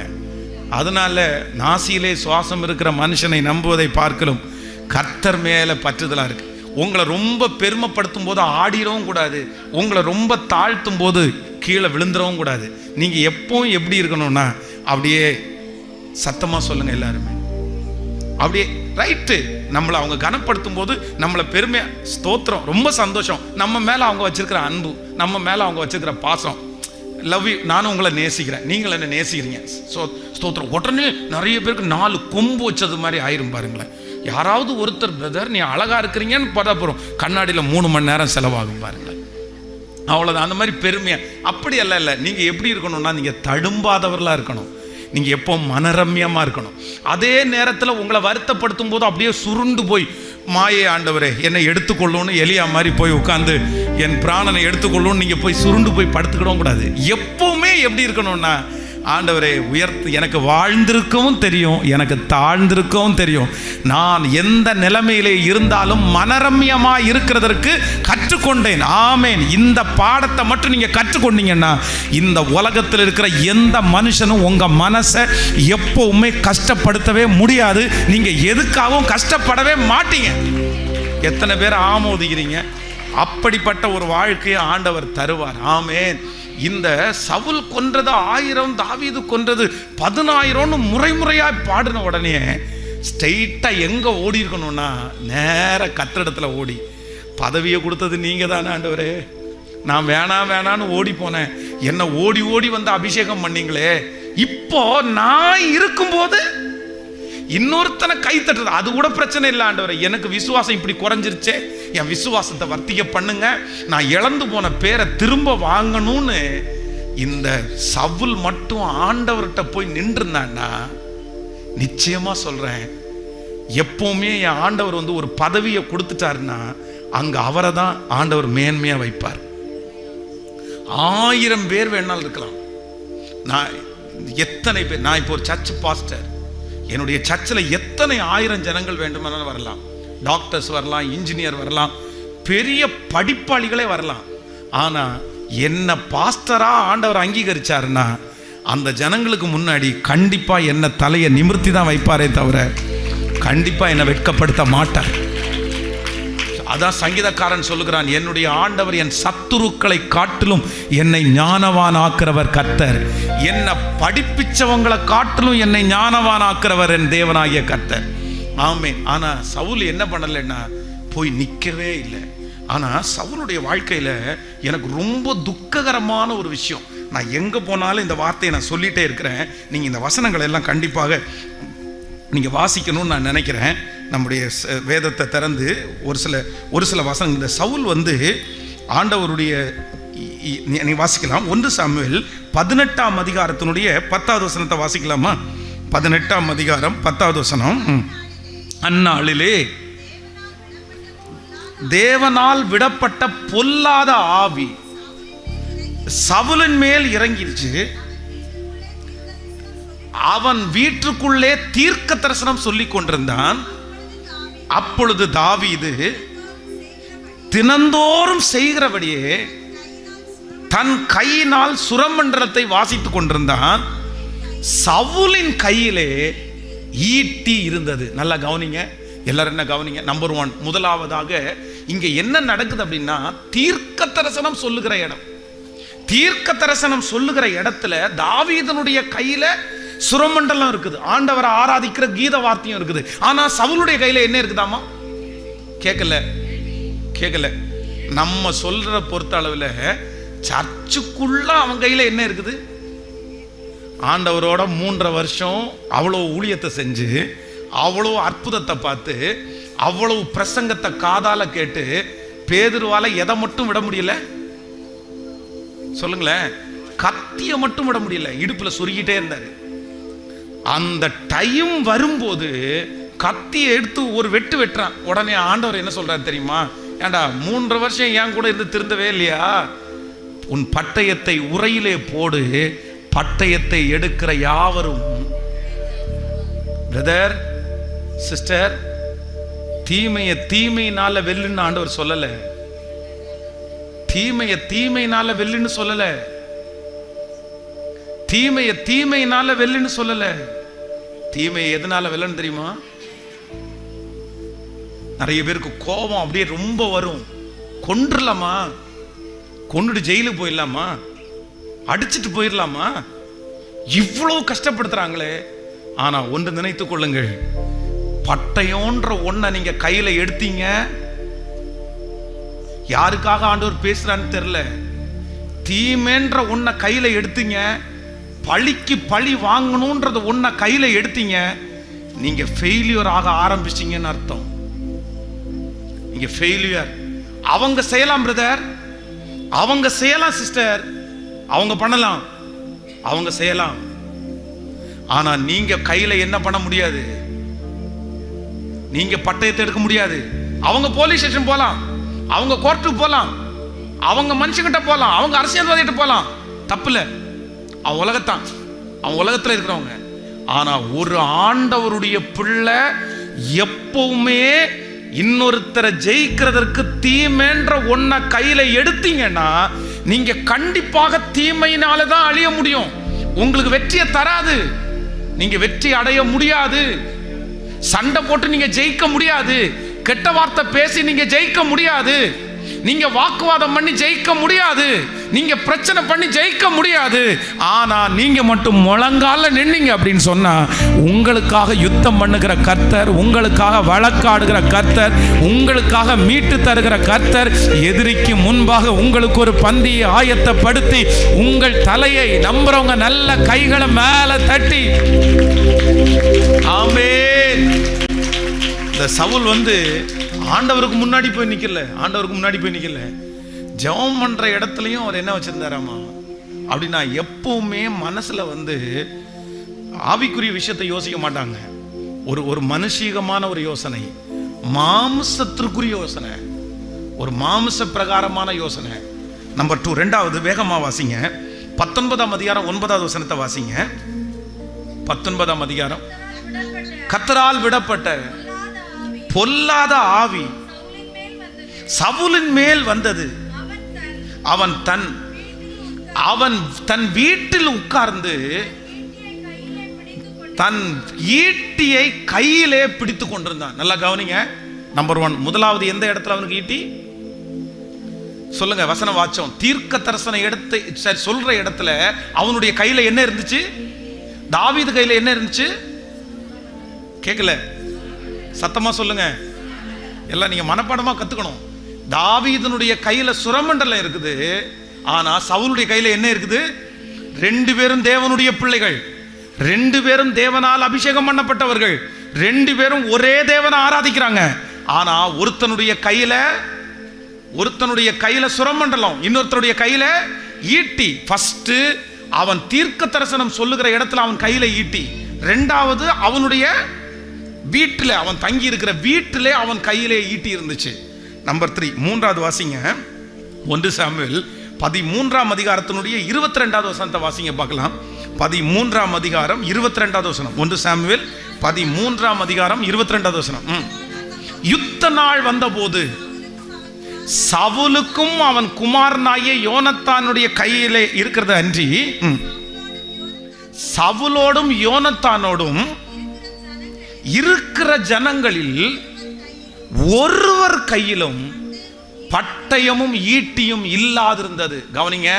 நம்பர் 1 ஃபர்ஸ்ட் தீர்க்க தரிசனம் சொல்ற இடத்துல ஈட்டி.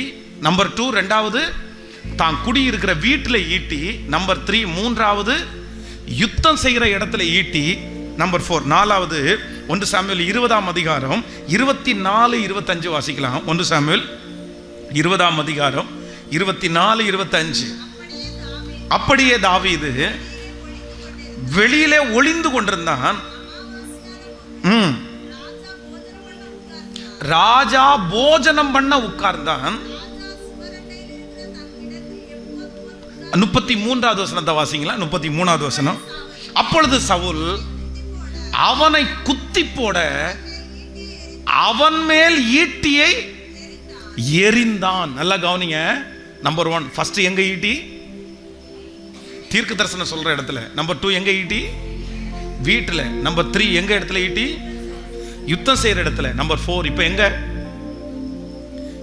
தெரியுமா? சாப்பிட போன இடத்துலயும் சவுல் எதை கொண்டு போயிருக்கான்? நிறைய பேர் அப்படிதான். மாம்சம் எங்க போனாலும் சாப்பிட்ற இடத்துல சண்டை, வீட்டுக்குள்ள சண்டை, வீட்டுக்குள்ள கோபம், சாப்பிட்ற இடத்துல கோபம்.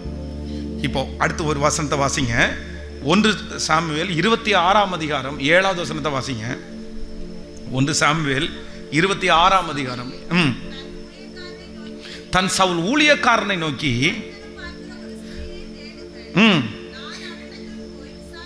1 சாமுவேல் 26ஆம் அதிகாரம் 7வது வசனம். 26ஆம் அதிகாரம் 7வது வசனம். அப்படியே தாவீதும் அபிஷாயும்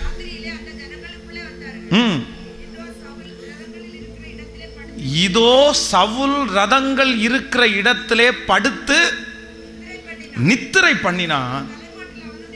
அவன் தலைமாட்டில் அவனுடைய ஈட்டி நிலத்திலே குத்தி இருந்தது. கவனிங்க பிரதர், கவனிங்க சிஸ்டர். ஆண்டவரால் தெரிந்து கொள்ளப்பட்ட, அபிஷேகம் பண்ணின, தேவனால் அற்புதத்தை பார்த்த, பென்யமீன் கோத்திரத்திலேயே இருந்த கோத்திரத்திலே ரொம்ப லோவான கோத்திரத்திலிருந்து தெரிந்து கொண்டு ராஜாவான இந்த மனுஷன் கர்த்தரை நம்புறதை கொஞ்சம் கொஞ்சமா விட்டுட்டு, வேதம் சொல்லுது, தீர்க்க தரிசனம் செல்ற இடத்துல இருந்து அந்த ஈட்டிய கையில எடுத்தவன் வீட்லையும் சாப்பாட்டு மேஜையிலையும் யுத்த களத்திலையும் இப்ப கடைசியில எங்க வரைக்கும் கொண்டு போனான் அப்படின்னு சொன்னா, தான் தூங்கி நித்திரை பண்ணுகிற இடத்துல தன்னுடைய பாதுகாப்புக்காக ஈட்டியை அவன் மண்ணில குத்தி அங்க படுத்து நித்திரை செய்தானம்மா. நீங்க இன்னொரு வசனத்தை வாசிச்சீங்கன்னா ரொம்ப வருத்தப்படுவீங்க. கடைசியா அவனுடைய ஈட்டி எங்க பிரயோஜனப்படுது பாருங்க. 2 சாமுவேல் 1ஆம் அதிகாரம் 6வது வசனம். 2 சாமுவேல் 1வது 6. அந்த வாலிபன், நான் தற்செயலாய் கில்போவா மலைக்கு சவுல் தன்னுடைய ஈட்டியின் மேல் சாய்ந்து கொண்டிருந்தார். கவனிங்க, கவனிங்க. இந்த மாம்ச பிரகாரமான இந்த ஈட்டிய எடுத்து அதிலேயே டிராவல் பண்ணிட்டே இருந்த இந்த சவுல் கடைசி அவனுடைய வாழ்க்கையில பிரச்சனை தாங்க முடியாம ஈட்டிய ஒரு இடத்துல நட்டு அதன் மேல் விழுந்து, வேதம் சொல்லுகிறது, தற்கொலை செய்து மாண்டு போகிற அளவிற்கு அவன் சூழ்நிலை தள்ளப்பட்டது. காரணம் என்ன அப்படின்னு சொன்னா, மாம்ச சிந்தை, தேவனுக்கு விரோதமான பகை. நீங்க மாம்சத்துல எந்த முயற்சி எடுத்தாலும் கண்டிப்பாக ஜெயிக்கவே முடியாது. அதற்கு மாறாக நான் யாரு முன்னாடி நிக்கணும் அப்படின்னு சொன்னா, என் கர்த்தருக்கு முன்பாகவே. கைகளை அப்படி மேல உயர்த்தி சொல்லுங்க பாக்க. ஓ ஹalleluya. காலம் கனவாய் நினைவாய் போனதே, நாட்களும் நிழலாய் நிஜமாய் போனதே. காலம் கனவாய் நினைவாய் போனதே, நாட்களும் நிழலாய் நிஜமாய் போனதே. நீர் கொஞ்சம் நினைத்தால் நானும் வாழ்ந்து காட்டுவேன். நீர் கொஞ்சம் நினைத்தால் நானும் வாழ்ந்து காட்டுவேன். என்னை மறந்தால் புகலிடம் எங்கு தேடுவேன். என்னை மறந்தால் புகலிடம் எங்கு தேடுவேன். உங்க பிள்ளை, உங்க பிள்ளனா, உங்க பிள்ளனா, உங்க பிள்ளனா, உங்க பிள்ளை. சத்தமா எல்லாரும், உங்க பிள்ளனா, உங்க பிள்ளனா. நானும் பார்க்கணும், உம் சத்தம் கேட்கணும். நீங்க ஆற்றணும், தேற்றணும், காயம் கட்டணும். பெரும் சேனை கூட்டம் ஒன்றை முன் நிறுத்தணும். பெரும் சேனை கூட்டம் ஒன்றை நிறுத்தணும். நம்புங்கப்பா என்ன ஆராதிப்பே உம்மை. எல்லாரும் சேர்ந்து நம்புங்கப்பா என்ன ஆராதிப்பே உம்மை. கைகளை மேல தட்டி சொல்லுங்க பார்க்கலாம். உங்க பிள்ளனா, உங்க பிள்ளனா. சத்தமா உங்க பிள்ளை. எல்லாரும் உங்க பிள்ளாண்டவரே, உங்க பிள்ளாண்டவரே, உங்க பிள்ளாண்டவரே, உங்க பிள்ளை. என்ன உயர்த்துறதனுடைய முழு பொறுப்பையும் நீங்க எடுங்க ஆண்டவரே. என்ன ஆசீர்வதிக்கிறதனுடைய முழு பொறுப்பையும் நீங்க எடுங்க ஆண்டவரே. என்ன கைவிட்டுறாதீங்க ஆண்டவரே. என்னுடைய ஞானம் அல்ல, என்னுடைய திறமை அல்ல, என்ன ஆசீர்வதிக்கிற முழு பொறுப்பையும் நீங்க எடுங்க ஆண்டவரே. என்னுடைய வாழ்க்கை முழுவதும் உங்க கையில நான் தர்றேன் ஆண்டவரே. சொல்லுங்க, உங்க பிள்ளை, உங்க பிள்ளை, உங்க பிள்ளைனா எஸ். பாட பாட அந்த மகிமை உங்க தலை மேல. நானும் பார்க்கணும், சத்தம் கேட்கணும், நீங்க ஆற்றணும், தேற்றணும், காயம் கட்டணும். பெரும் சேனை கூட்டம் ஒன்றே, ஓ பெரும் சேனை கூட்டம் ஒன்றை முன் நிறுத்தணும். நம்புங்கப்பா என்ன ஆராதிப்பே உம்மை. ஹல்லேலூயா. பூர்வமானவைகளை சிந்திக்க வேண்டாம், முந்தினவைகளை நினைக்க வேண்டாம். இதோ நான் புதிய காரியத்தை உனக்கு நான் செய்வேன். ஹல்லேலூயா. இன்னைக்கு நடக்கிற எதையும் வைத்து நம்முடைய வாழ்க்கை அமைய போவது இல்லை. இன்றைக்கு நடக்கிறதை வைத்து நம்முடைய எதிர்காலம் நியமிக்கப்படுவதில்லை.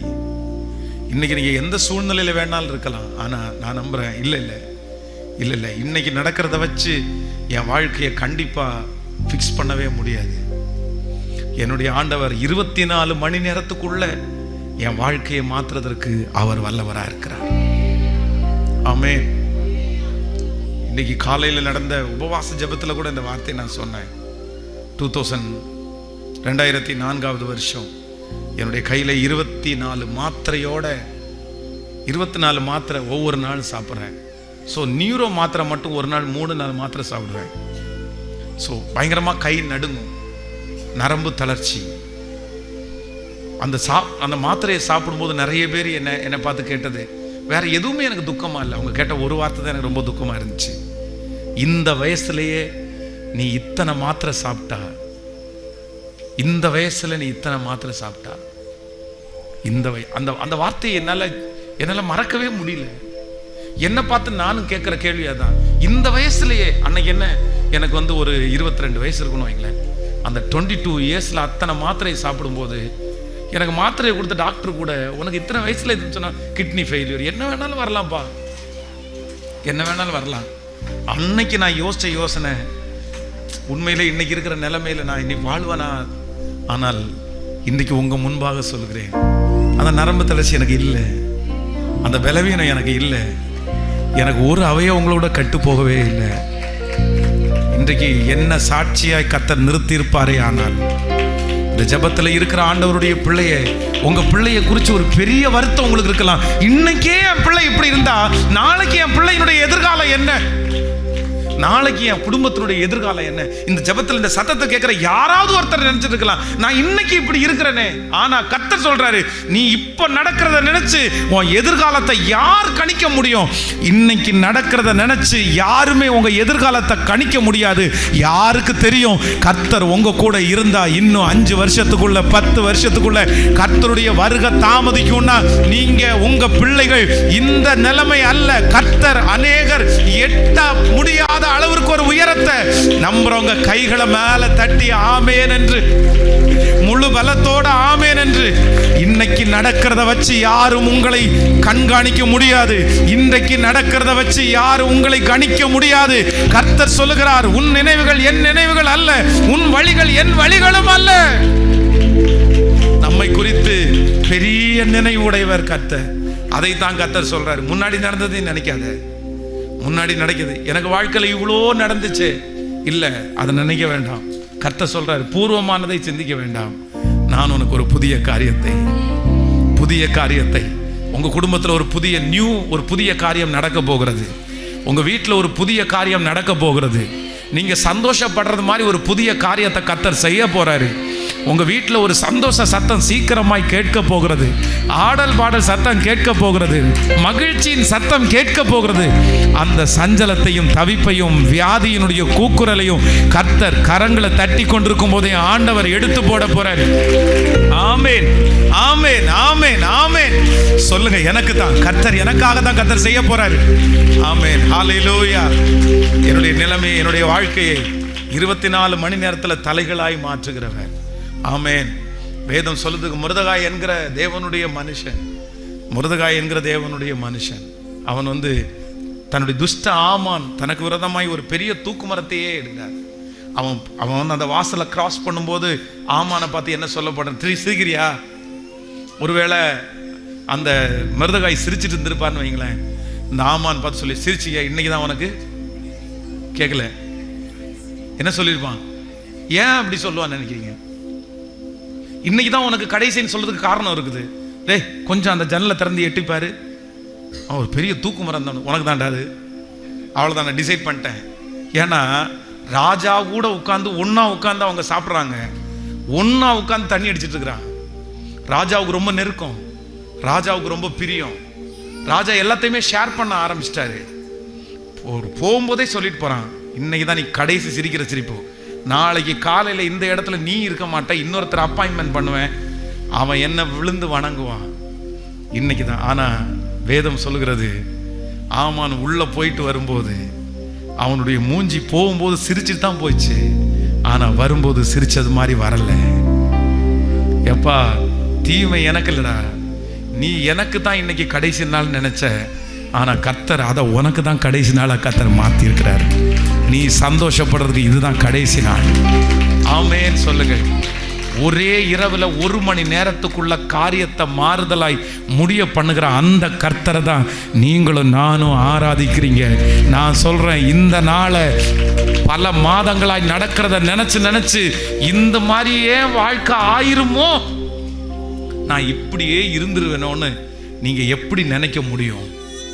எப்படி நினைக்க முடியும்? இந்த ஜெபத்தில் யாரோ ஒருத்தர் பிள்ளையை குறித்து பெரிய கவலையோட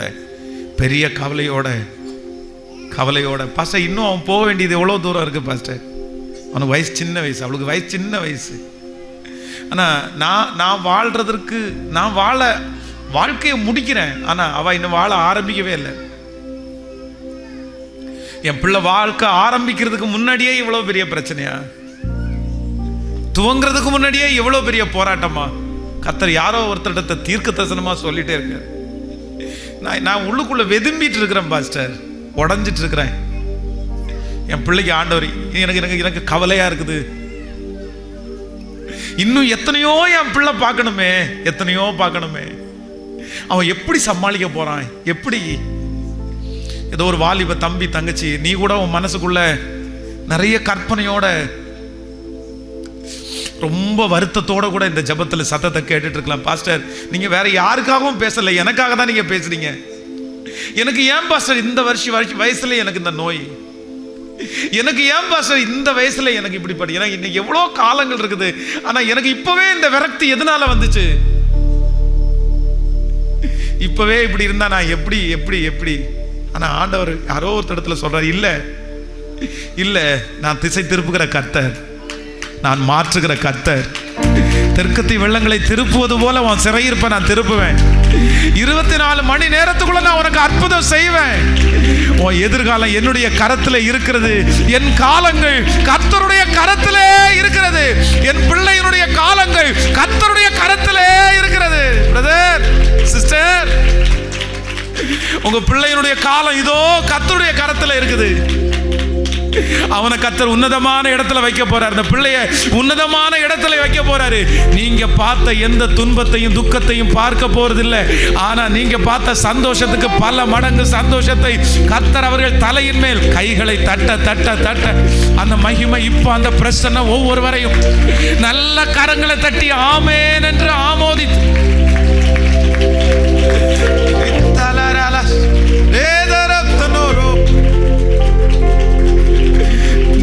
நன்றி அப்பா, நன்றி நன்றி. நான் ஒரு புதிய காரியத்தை செய்வேன். ஹல்லேலூயா. எத்தனை பேர் ஆமோதிக்கிறீர்கள்? சோ ஆண்டவரிடத்துல போய் நின்று என் காலங்கள் என் காலங்கள் உம்முடைய கரத்திலேயே இருக்கிறது. என் காலங்கள் உம்முடைய கரத்திலே இருக்கிறது. என் காலங்கள் உம்முடைய கரத்திலே இருக்கிறது. என் காலங்கள் உம்முடைய கரத்திலே இருக்கிறது. என் காலங்கள் உம்முடைய கரத்திலே இருக்கிறது. சொல்லுங்களேன் கையை உயர்த்தி, என் காலங்கள் உம்முடைய கரத்திலே இருக்கிறது. என் பிள்ளையினுடைய காலம் உம்முடைய கரத்திலே இருக்கிறது. எவரையும் மேன்மைப்படுத்தவும் பலப்படுத்தவும், எவரையும் மேன்மைப்படுத்தவும் பலப்படுத்தவும் கர்த்தருடைய கரத்தினால் ஆகும். கர்த்தர் திரும்ப திரும்ப வாக்கு கொடுக்கிறார். அட் பிரசன்ட் நடக்கிறத பார்த்து நீ சோர்ந்து போகாத.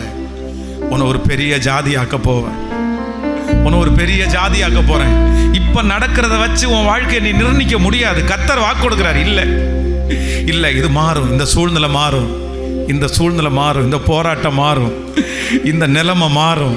இந்த சிச்சுவேஷன் மாறும். நீ பார்க்கிற இது எல்லாமே மாறும். எல்லாத்தையுமே கர்த்தர் மாற்றுவார். அன்று எட்டி பார்க்கிற அந்த எட்டாத உயரத்தில் கர்த்தர் உங்களை வச்சு அழகு பார்க்க போறாரு. உங்க பிள்ளையினுடைய அந்த சூழ்நிலை மாறும்னு சொல்றாரு. நிறைய பேருடைய அழுகையினுடைய சத்தம் கர்த்தருடைய சமூகத்தில் போய் ஏறுது. கர்த்தரிடத்துல சொல்லுங்க, ஆண்டவரே என் காலமும் என் பிள்ளையுடைய காலமும் உம்முடைய கரத்திலே. நன்றி அப்பா, நன்றி நன்றி நன்றி. இப்ப சொல்லுங்க பார்க்கலாம். நம்புங்கப்பா என்ன ஆராதிப்பே. சொல்லுங்க எல்லாரும், நம்புங்கப்பா நம்புங்கப்பா நம்புங்கப்பா என்ன ஆராதிப்பே. ஆமென். இந்த பாட்டை பாடி எல்லாரையும் ஜெபம் பண்ணி நான் முடிக்க ஆசைப்படுகிறேன். கர்த்தர் நல்லவர். கர்த்தர் ரொம்ப பெரியவர். ஆமென். தாவீது சொல்லும் போது ரொம்ப சொல்றாரு, என் தகப்பனும் என் தாயும் என்னை கைவிட்டார். என் தகப்பனும் சொல்லுங்க, என் தகப்பனும் என் தாயும் என்னை கைவிட்டாலும் கர்த்தர் என்னை சேர்த்து கொள்வார். அவங்க அப்பா அம்மா ரெண்டு பேரும் கொடூரமான ஆட்கள் எல்லாம் கிடையாது. ஆனாலும் தன்னுடைய பிள்ளையை பார்க்கும்போது அவன் ராஜாவா செலக்ட் பண்றதுக்கு அவன் ஒரு முக்கியமான ஆள் இல்லை அப்படின்னு நினைச்சாங்க. ஆனா வேதம் சொல்லுது, அம்மா அப்பாவே நம்ப முடியலனாலும் ஆண்டவர் அந்த தாவீதை கர்த்தர் நம்பினார். கர்த்தர் பெரிய ராஜாவாய் நம்பினார். ஆமென். ஒரு மனுஷனை கர்த்தர் தேடுறாரு. இந்த கன்வென்ஷன் கூட்டத்தில் ஒரு மனுஷனை கர்த்தர் தேடுறாரு. ஒரு மனுஷியை கர்த்தர் தேடுறாரு. யார் அப்படின்னா, கர்த்தருக்கு முன்பாக நிற்கக்கூடிய ஒரு தேவனுடைய பிள்ளை. கர்த்தருக்கு ரொம்ப நினைச்சுக்குங்க, எப்பவுமே எதையுமே மாம்ச பிரகாரமா யோசிக்கிறத இதோட நிறுத்திடுங்க. இப்போட நிறுத்திடுங்க. எல்லாத்தையுமே நிறுத்திங்க. மாம்ச பிரகாரமா யோசிக்கவே யோசிக்காதீங்க. நான் இனி என்ன யோசிக்க போறேன்னா, இதுல கர்த்தர் என்ன கூட என்ன சொல்லிக் கொடுக்க விரும்புறாரு, கர்த்தர் இதுல என்ன எதிர்பார்க்கிறார் என்கிட்ட. ஒவ்வொரு பிரச்சனையும் நடக்கும்போது நீங்க சொல்ல வேண்டியது அப்படிதான், ஆண்டவரே நீங்க இந்த சூழ்நிலை என்ன எதிர்பார்க்குறீங்க? நான் அமைதியா இருக்கணும்னு எதிர்பார்க்குறீங்களா? நான் சும்மா இருக்கணும்னு எதிர்பார்க்குறீங்களா? நீங்க என்ன எதிர்பார்க்குறீங்க? இந்த ஒரு ஞானம் மட்டும் உங்களுக்கு இருந்துச்சுன்னா கண்டிப்பா சொல்றேன், நீங்க எந்த இடத்துலையும் வெட்கப்பட்டு போகவே மாட்டீங்க. ஸோ இந்த ஜெபத்தில் இருக்கிற வாலிப தம்பி தங்கச்சி, தயவு செய்து இந்த கன்வென்ஷன் கூட்டங்கள் முடிந்ததற்கு பிற்பாடு உங்க அம்மா அப்பா உங்க பாஸ்டர் கற்றுக் கொடுத்த இயேசுவை காட்டிலும் நீயாய் தெரிந்து கொள்ளக்கூடிய ஒரு இயேசு, நீங்களா அறிஞ்சிக்கக்கூடிய ஒரு இயேசு, நீ அவரை பார்க்கணும். இந்த பாட்டுல அந்த ரொம்ப அழகான ஒரு, நானும் பார்க்கணும், உம் சத்தம் கேட்கணும், நீங்க ஆற்றணும், தேற்றணும், காயம் கட்டணும், பெரும் சேனை கூட்டம் ஒன்றை முன் நிறுத்தணும். யார் ஆற்றணுமாமா? சொல்லுங்களேன். நீ நிறைய பேர் ஃபீல் பண்ணியிருப்பீங்க, மற்றவங்க உங்களை தேற்றுறது ஆற்றுறதெல்லாம் ஃபீல் பண்ணியிருப்பீங்க. ஆனா ஆண்டவர் நம்மளை கம்ஃபர்ட் பண்ணுவார் பாருங்க. அது உணர்ந்தா மட்டும்தான் தெரியும். நான் உணர்ந்திருக்கிறேன். அவ்வளோ ஆறுதலா இருக்கும். நமக்கு முன்னாடி ஒரு பெரிய யுத்தம் நடக்கும், ஆனா நம்ம கண்ணுல இருந்து கண்ணீர் வரும், ஆனா நம்ம துக்கத்தினால அழுக வராது. ஆண்டவர் நம்மளை இவ்வளவு நேசிக்கிறாரே அப்படின்னு ஒரு அழுக வரும் பாருங்களேன். உண்மையிலே நம்ம பரலோகத்துல இந்த மாதிரி இருக்கும். அவன் திட்டுறது, கெட்ட வார்த்தை பேசுறது எதுவுமே நம்ம காதுல கேட்கவே கேட்காது. அட போடா, பேசிட்டு போடா அப்படின்னு தோணும். இது யார் பண்றது அப்படின்னா கர்த்தர் ஆற்றுறது. ஆமென். இந்த பாட்டு ரொம்ப அழகான. நான் உம்மை பார்க்கணும், உம் சத்தம் கேட்கணும், நீங்க ஆற்றணும், தேற்றணும், காயம் கட்டணும், பெரும் சேனை கூட்டம் ஒன்றை நிறுத்தணும். நம்புங்கப்பா என்ன ஆராதிப்பே உம்மை. எத்தனை பேர் பாட போறோம்? ரொம்ப அழகான பாடு. இந்த பாட்டை நீங்க மனப்பாடமா பாடணும். குறைஞ்சது ஒரு 1000 டைமாவது பாடிடணும். ஆமே. நாளைக்கு கன்வென்ஷனுக்கு வர்றதுக்கு முன்னாடி உங்களை பார்த்து கேட்பேன். இன்னைக்கு நைட் இருக்குது, நாளைக்கும் காலையில் இருக்குது. அப்படியே கையெத்தி நம்புங்கப்பா என்ன ஆராதிப்பே உம்மை. ஐயா அங்கெல்லாம் வண்டி ஓட்டும் போது, கார் ஓட்டும் போது அப்படியே ஹம் பண்ணிட்டு நம்புங்கப்பா என்ன ஆராதிப்பே உம்மை. வாலிப தம்பிங்க தங்கச்சிங்க எல்லாரும் அப்படி நம்புங்கப்பா என்ன ஆராதிப்பே உம்மை. அடுத்த சரணம் உங்க பிள்ளைனா, உங்க பிள்ளைனா. எத்தனை பேருக்கு ஆசையா இருக்கு அவருடைய பிள்ளைன்னு சொல்றதுக்கு? ஆமேன் சொல்லுங்க பார்க்கலாம். உங்க பிள்ளைனா, உங்க பிள்ளை. அடுத்து ரொம்ப சூப்பர் சரணம். நானும் பார்க்கணும், உம் சத்தம் கேட்கணும், நீங்க ஆற்றணும், தேற்றணும், காயம் கட்டணும், பெரும் சேனை கூட்டம் ஒன்றை நிறுத்தணும். இந்த உலகத்துல வாழ்ந்தா பெருசா ஒரு காரியத்தை சாதிச்சு தாண்டவரே நாம் மடியணும். ஆமேன்னு சொல்லுங்கள். அடுத்த ஜெனரேஷனுக்கு நீங்க தான் இருக்கிறீங்க. நான் சொல்றேன், உலகமெல்லாம் பின்மாற்றத்தில் போனாலும் பாகாலுக்கு முன்பாக முழங்கால் படிடாத 7000 பேரை கர்த்தர் தனியா வச்சிருக்கிறாரு. இந்த பட்டணத்துல, இந்த பகுதியில அந்த 7000 பேருடைய லிஸ்ட்ல கண்டிப்பா கர்த்தர் உங்களை வச்சிருக்கிறாரு. நீங்க கர்த்தருக்காக நிக்கணும், நீங்க கர்த்தருக்காக சாதிக்கணும், நீங்க கர்த்தருக்காக ஓடணும். நீங்க ஒரு கூட்டத்தை கர்த்தருக்காக எழும்பி நிக்க பண்ணணும். நீங்க வைராக்கியமா நிக்கணும். உங்களை பார்க்கிற நிறைய பேர் சொல்லணும், இது கர்த்தரால் ஆசீர்வதிக்கப்பட்ட பிள்ளை. ஆமேன் சொல்லுங்க பார்க்கலாம். எல்லாரும் அப்படியே எழுப்பி நிற்கலாமா? எல்லாரும் எழுப்பி நின்று இந்த பாடலை சேர்ந்து பாடி ஆமே நன்றி ஓ ஹல்லேலூயா நம்புங்க ஆண்டவரே. எல்லாருடைய கரங்களையும் தட்டி ஆமே. நல்ல சத்தமா கைகளை தட்டி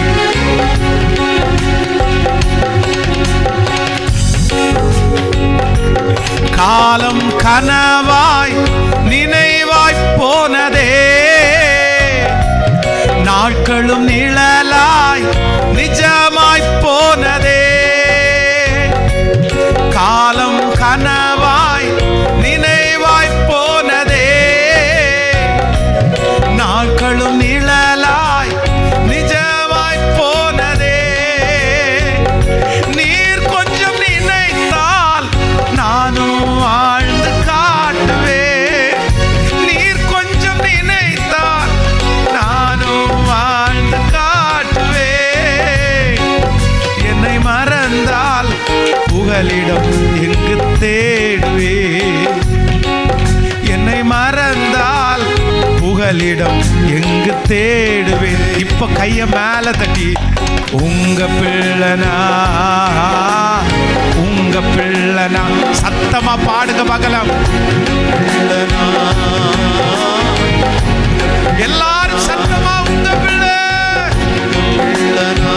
இயேசுவே வாரும், இயேசுவே வாரும், இயேசுவே வாரும். உங்க பிள்ளை நானும் பார்க்கணும், நானும் பார்க்கணும், உம் சத்தம் கேட்கணும், நீங்க ஆற்றணும், தேற்றணும், காயம் கட்டணும். நானும் பார்க்கணும், உம் சத்தம் கேட்கணும், நீங்க ஆற்றணும், தேற்றணும், காயம் கட்டணும், பெரும் சேனை கூட்டம் ஒன்றை உம்முன் நிறுத்தணும். பெரும் சேனை கூட்டம் ஒன்றை உம்முன் நிறுத்தணும். நம்புங்கப்பா என்ன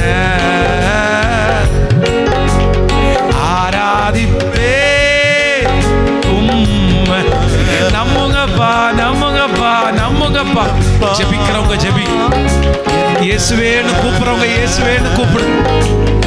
என்ன தூக்கி எடுங்க ஆண்டவரேன்னு சொல்றோம். சத்தமா உங்க முன்னாடி நான் நிக்கிறேன் ஆண்டவரே.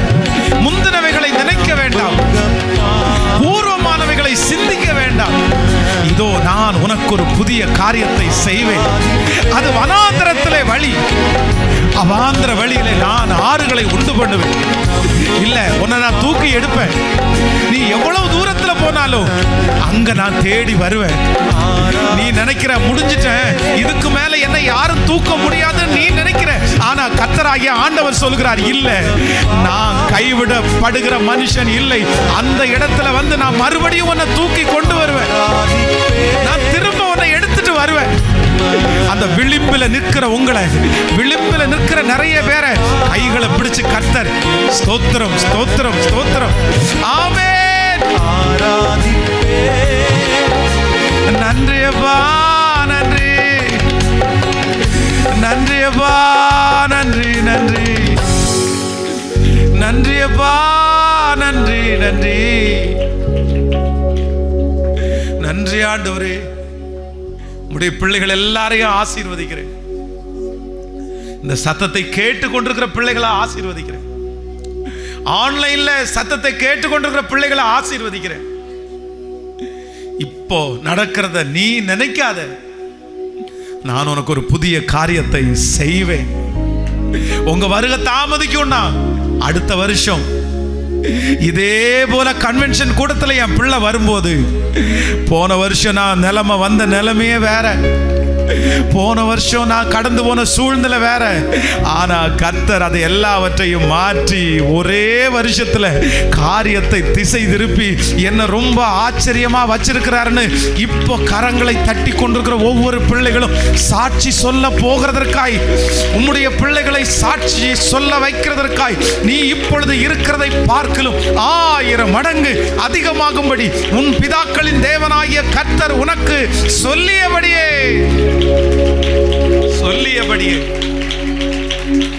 நன்றி அப்பா, நன்றி அப்பா. எப்ப விழுவாங்கன்னு பார்க்கிறவங்களுக்கு முன்னாடி எங்க பிள்ளைகளுக்கு ஒரு பந்தி ஆயத்தப்படுத்தட்டும் ஆண்டவரே, ஒரு பந்தி ஆயத்தப்படட்டும் ஆண்டவரே.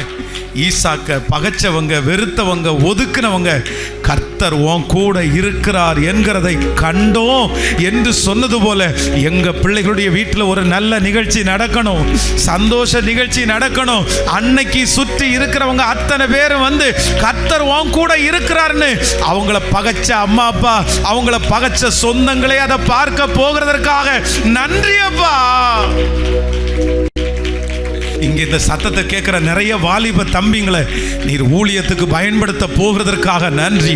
இன்றைக்கு அவன் பார்க்கிற நிலைமை அல்ல, கர்த்தர் வருங்காலத்தில் இந்த உலகத்தை கலக்கிற பிள்ளைகளை இந்த இடத்திலிருந்து, இந்த திருச்சபையிலிருந்து இந்த சத்தத்தை கேட்கிற பிள்ளைகளை எழுப்ப போகிறதற்காய் நன்றி அப்பா, நன்றி அப்பா, நன்றி அப்பா.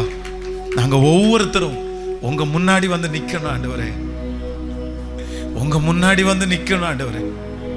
ஒரு தனிப்பட்ட உறவு, ஒரு தனிப்பட்ட பாசம் ஆண்டவரே, நீங்க ஆற்றுறதை நாங்க ஃபீல் பண்ணணும், நீங்க கற்றுக் கொடுக்கறத ஃபீல் பண்ணணும்.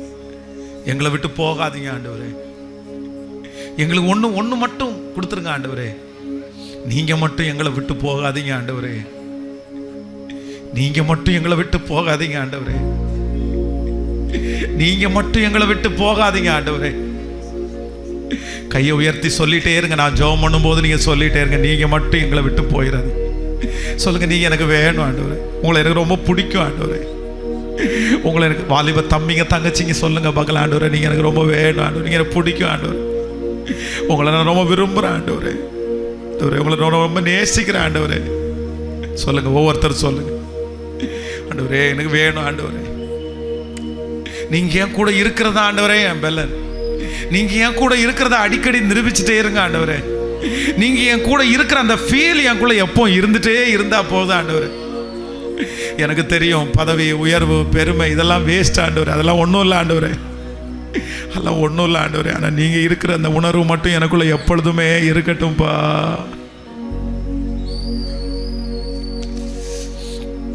நன்றி நன்றி ஆண்டவரே, உம்முடைய பிள்ளைகளை ஆசீர்வதிக்கிறேன். இந்த கடைசி நாள் கன்வென்ஷன்ல கர்த்தர் மகிமை கூடவே இருக்கட்டும். உங்க மகிமையினால் நிரப்புவீராகப்பா. இயேசுவின் மூலம் ஜெபம் எடுக்கிறோம் நல்ல பிதாவே, ஆமென். ஹல்லேலூயா. கைகளை உயர்த்தி ஒரு ஹல்லேலூயா சொல்லலாம். ஸோ இந்த பாட்டை நீங்க எல்லாரும் கத்துக்கிறீங்கன்னு நினைக்கிறேன். நம்புங்கப்பா என்ன ஆராதிப்பே உம்மை. கேட்கலையே, நீங்க ரொம்ப அழகா பாடுறீங்க, நீங்க சீக்கிரம் கத்துவீங்க. நம்புங்கப்பா என்ன ஆராதிப்பே எங்க அம்மா 5 ரூபா கையில கொடுத்துட்டு மார்த்தாண்டத்தில் போய் மீன் வாங்கிட்டு வா அப்படின்னு அனுப்புனாங்கன்னா 10 டைம் திரும்ப திரும்பி கேட்பாங்க, வாங்கிட்டு வருவியா, வாங்கிட்டு வருவியா. ஒரு நாள் தெரியாம நம்ம ஊர்ல இந்த திரச்சி மீன் இருக்குல்ல, எனக்கு ரொம்ப பெருசா இருக்கிறது பார்த்த உடனே எங்க அம்மா ரொம்ப சந்தோஷப்படுவாங்கன்னு நினைச்சிட்டு அந்த மீனை வாங்கிட்டேன். இருக்கிறதுலே ரொம்ப கம்மியான விலை என்ன மீன் தான், திரச்சி மீன். தெரியல உங்களுக்கு, இந்த ரொம்ப வால் மாதிரி இருக்கும்ல. நம்ம இந்த ஊரில் இருக்கிறவங்க யாரும் அதிகமாக சாப்பிட மாட்டீங்க, கரெக்டு தானே? உண்மை தானே? இப்போ ஒரு வேளை சாப்பிட்றீங்களே தெரியல. நான் சின்ன வயசில் இருக்கும்போது யாருமே திரச்சி மீன் சாப்பிட மாட்டாங்க. எதுவுமே மீன் இல்லை அப்படின்னா அந்த மீனை வந்து வாங்கிட்டு பார்த்து ரொம்ப வாங்கிட்டு, நான் நிறைய கிடைக்குதுன்னு சொல்லிட்டு அதை வெட்டினா பாருங்க, ஒரு மூட்டை நிறைய இருந்துச்சு பாரு, 5 ரூபா வாங்கிட்டு எங்கள் அம்மா இன்னைக்கு கண்டிப்பாக சந்தோஷப்பட போகிறாங்கன்னு வந்து கொடுத்தா தூக்கி அப்படியே விசிலடிச்சிட்டாங்க. பொல்லாதவனே, உன் கையில் 5 ரூபா கொடுத்து இப்படி நஷ்டப்படுத்திட்டு வந்திருக்கியே, உன் கையில் ஒரு பணமும் கொடுக்காது. அதெல்லாம் அவங்க என்ன 5 ரூபாவுக்கு கூட நம்பலை. ஆனால் ஆண்டவர் என்னை நம்ப ஆரம்பித்ததுக்கு பிற்பாடு சார் எத்தனை ஆயிரங்களுக்கு நம்புகிறார், எத்தனை லட்சங்களுக்கு நம்புகிறார், எத்தனை ஜனங்களுக்கு ஆண்டவர் நம்புகிறார். கர்த்தர் மட்டும் உங்களை நம்பிட்டாருன்னு வைங்களேன், உங்கள் வம்சத்திலேயே நீங்கள் தான் பெரிய ஆள், உங்கள் குடும்பத்திலேயே நீங்கள் தான் பெரிய ஆள். உங்கள் சுற்றி இருக்கிற அத்தனை பேருக்கு முன்பாகவும் கர்த்தர் உங்கள் தலையை உயர பண்ணுவார். ஆமேன். படிச்சிட்டிங்களா இந்த பாட்டு? ஆமேன். நம்புங்கப்பா ஆராதிப்பே. அடுத்து, உங்க பிள்ளைனா உங்க பிள்ளை, நான் உம்மை பார்க்கணும், சத்தம் கேட்கணும், நீங்க ஆற்றணும், தேற்றணும், காயம் கட்டணும். இதை செஞ்சிட்டதுக்கு அப்புறம் வேற என்ன வேணும்? அவரே ஆற்றி, அவரே தேற்றி, அவரே காயம் கட்டதுக்கு அப்புறம் எவன் வேணும் நமக்கு? என்ன ஆமேனே சொல்ல மாட்டேங்கிறீங்க? அது ஒரு பரலோகம், அது ஒரு பரலோகம்.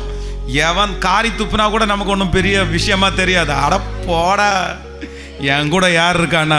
ஜீவனின் அதிபதியாக கர்த்தர் என்ன தேற்றது இருக்கும் போது நீ பெரிய எம்மாத்திரம், நமக்கே ஒரு பெரிய கெத்து வரும். ஆமே.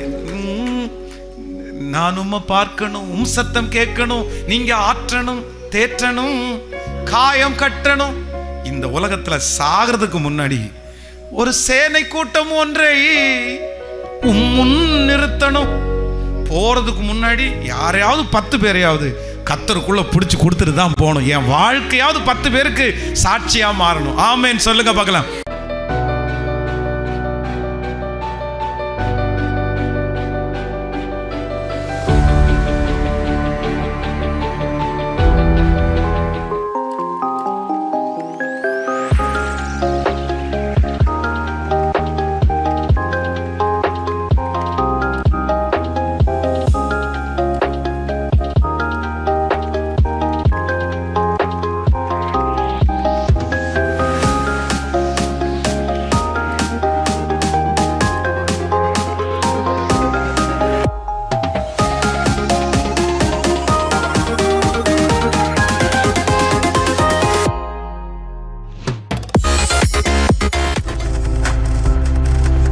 நீங்கள் பார்த்துக் கொண்டிருப்பது உங்கள் ஜாய் டிவி. உங்கள் துக்கம் சந்தோஷமாய் மாறும்.